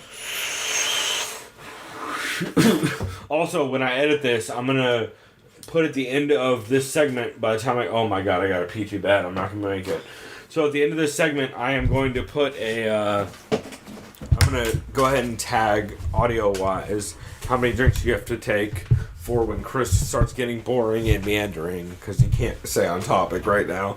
So Chris is going to get to talk about this fight, and Chris, go ahead and tell me how you think this fight's going, since I know you haven't paid attention to any of it. Well, I know John Fitch is a wrestler. He's a grappler, because I know he's been basically just controlling this fight the whole time against Thiago Alves. I know John Fitch is that kind of guy who just holds it against the fence if he can. Because he's that guy who just wants to be able to just grapple when he can. He's just that guy. And I know I'm repeating myself because I don't know where I am right now and it's kind of nuts. But you know what? That's what happens when I don't know where I'm at. I'm out of my element right now. And at this point right now, they're showing Thiago Alves in the corner. He doesn't know where the fuck he is, and they're showing John Fitch, and that dude is doing everything he can to just keep his grapple game on. You know what I mean? His coaches are talking about Muay Thai, but you know what? All I see him doing is just grappling against the fence and just utilizing just his wrestling. You know what? I don't even know what the fuck I'm talking about. So guess what we're gonna do? We're just going to go ahead and just watch the rest of this round. Let me figure out what the fuck round this is. And we're just going to figure it out. Let's just see what round this is. Yeah, this is the third fucking round. So you know what? Fitch and Thiago, they're going at it right now. It's the third goddamn round. Fitch is trying to throw some little fucking kick feints. Oh and you my know what? God. He's going I with almost his pissed fucking myself. boxing, okay? And you know what's going on? He's trying to find positioning where he can grapple again. Because you know what? There he is. He gets a fucking fence, throws him down on the ground. Fitch has Thiago again in the position that he wants. And guess what? He's working his way on the ribs and the body shot while he has that grappling going. I like that Chris has just... what? I like how Chris starts every sentence with "guess what" right now. Because guess what? And you know what? It wasn't Great guess what? I've said the example. logo twice. I've heard it 3 times since I've been in the room. Okay, well, you know what? I'm not saying them words because you already made a mention of that, dude. It's hilarious. Yo, so the drinking game Because how about clearly... this? Hold on. Before See- you start. Yeah. So the drinking game clearly while I was gone is drink every time Chris says, "Hey, guess what?" No, because guess. No, I wasn't going to say that. I was going to say, how about this? No, you Take a weren't. guess. Take a guess, motherfucker. You know what I mean? Same thing. Whatever. It's not the same as you know what. Hey, guess what though? Take a guess at what's happening here. John Fish has Thiago Alves. You know what? Is I like back. it whenever I leave, Chris just starts announcing like he's Joe Rogan part Blah, 2. blah, blah, blah, blah. That was a weird clear of the throat by Rogan. Yeah. Yeah. Oof. Trying to step over for that head and arm.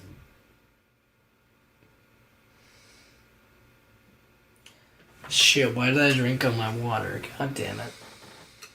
Yeah. If you want some of that energy drink, you can have some. I got this beer here. I'll figure it out. There's also a water bottle behind you on the bed. Other way. Like if you like move that, on the other side of that, there's a water bottle. On the other side of what you're almost touching. Yeah, if you pull that. I think there is. Fuck. Maybe there isn't. Here, I got water right here if you need it. It's fine, dude. Alright, be a baby, man. I'll just take a rest. To be fair, you should be drinking beer anyway. Yeah.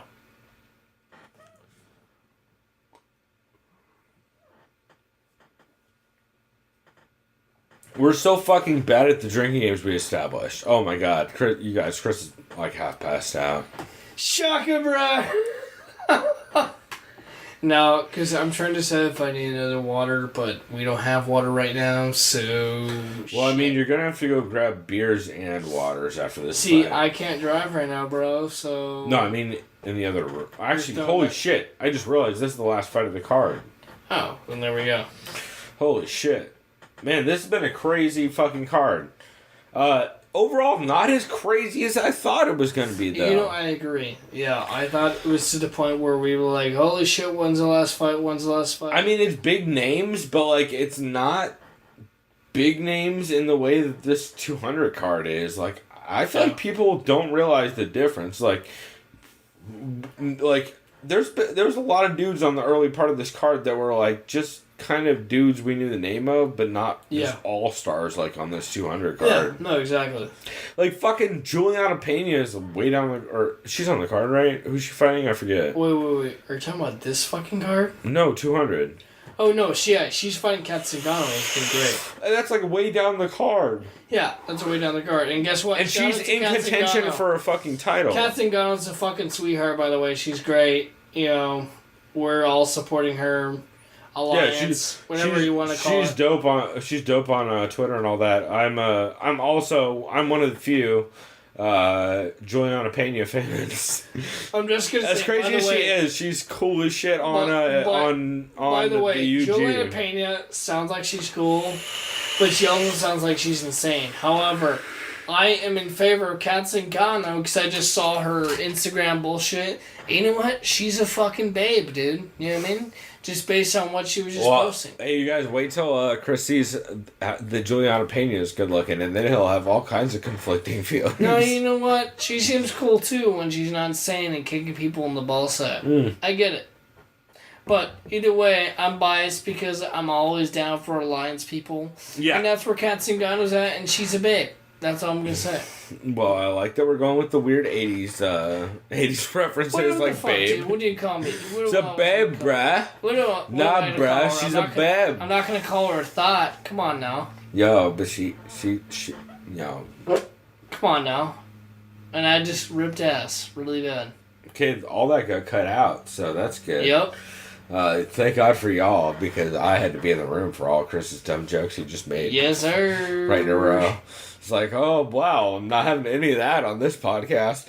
Yeah, I mean, unfortunately, you still did get to hear the fun part about Chris talking about how he thinks there's babes in the sport, babe. But back to the point. Okay. I don't know how we even got to this. Okay, how about this? Fucking Paulo Chaga. Okay, because you're going to cut this out, asshole. What would you say if she's not a babe? She's just hot. I'm not going to cut that out. I was talking about I cut the part out where you ripped ass, which I'm cutting this part out also. Shit. But is she a babe? I mean, yeah, she's good looking, just like Juliana Peña's good looking. Yeah, duh. Yeah. That's so. All right. I thought you had a problem with me saying No. That's not what like I said. That's not what I cut out. Oh. I cut out the part where you ripped ass. Well, I'm leaving that part in. Please cut that out. Yeah, because it's not fun for any of us. Yeah, no, fuck no, dude. No. I'm just being a dick. I mean, to be fair, you guys don't realize how unventilated this room is currently, which It's really is bad. the problem I have with it. Yeah, John Fitch mollywopped him that fight. So, like I was saying, I'm kind of surprised at how this card wasn't nearly as stacked as 200 is looking to be coming out the gate. Then again, though, we didn't see the undercard for this, all the prelims, because they were untelevised back then, and those prelims were probably fucking crazy. Like, I'm sure if we looked them up, for what I've heard, it's a bunch of monsters. Chris is like half passing out. Sorry, on I us. just cracked my neck.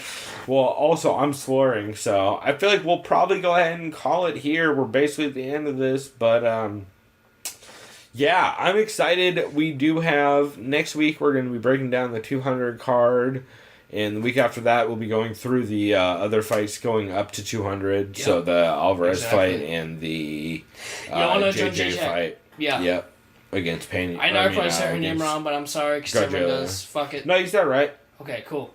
So yeah, we'll be looking for all of that coming up. Other than that, our plan is to launch the website and the actual live feed for this podcast right around the time of 200. So you should be able to go to thesoundofviolence.com, and we have a whole website up there. Also, you should be able to find The Sound of Violence on any of the podcast feeds. So Stitcher, Podbay, Google Play, iOS eventually. I have to get it approved by iTunes because that's how they handle podcasts, so that's going to take us a while. Especially since I have to do it from a Mac, which neither of us own, so that's going to be fun as well. But we'll have that coming up. And yeah, anything you want to plug that you got coming up? You got any cool articles or anything you're going to be posting? Or? I mean, no. I mean, I'm done with my stupid class I gotta take. That's right. Well, you should say, when do you leave for Europe? What are you saying? What am I doing for Europe? Europe? When do you leave for Europe? When do I leave for Europe? I leave August 21st officially, right?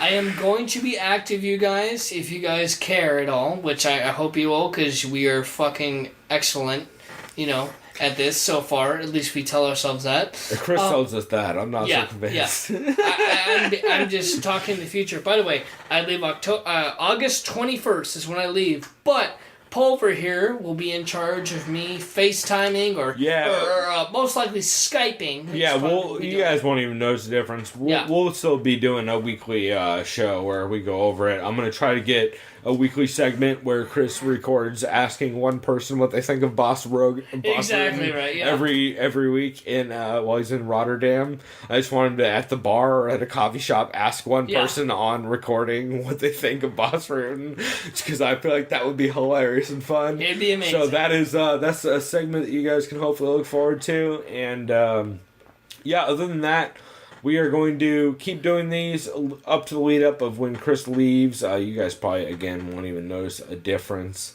And yeah, you can find us, like I said, at all the spots earlier. You can find me at the Pulver on Twitter. You can find us at SOVPod on Twitter, sovpod@gmail.com. You can send us an email at chris@thesoundofviolence.com or sovpod@gmail.com. And, yeah, you don't have Twitter or anything, huh? No. Well, Chris can handle our SOVPod Twitter account. I'll make a Twitter account, but if you want to email me personally, it's just literally chris.madaffer, MADAFFER, @gmail.com. Yeah, so feel free to hit us up and let us know what you think. Tell us how we're terrible and uninformed and way too much of a drunk mess for any of this. And yeah, I guess next time we're gonna have that breakdown. We'll also briefly finally go over the not the 199 card, the card from last weekend, which was the Canada card with Ottawa. That's right. Right, with Rory and Wonder Boy. Yep. Which was a pretty crazy card. So we'll go over all that, and like I said, if you have any questions, reach out. And until next time, everybody. You got anything, Chris, other than passing out? Nope, that's about it. I figured. All right, go do some decking, everybody. We out. Bye.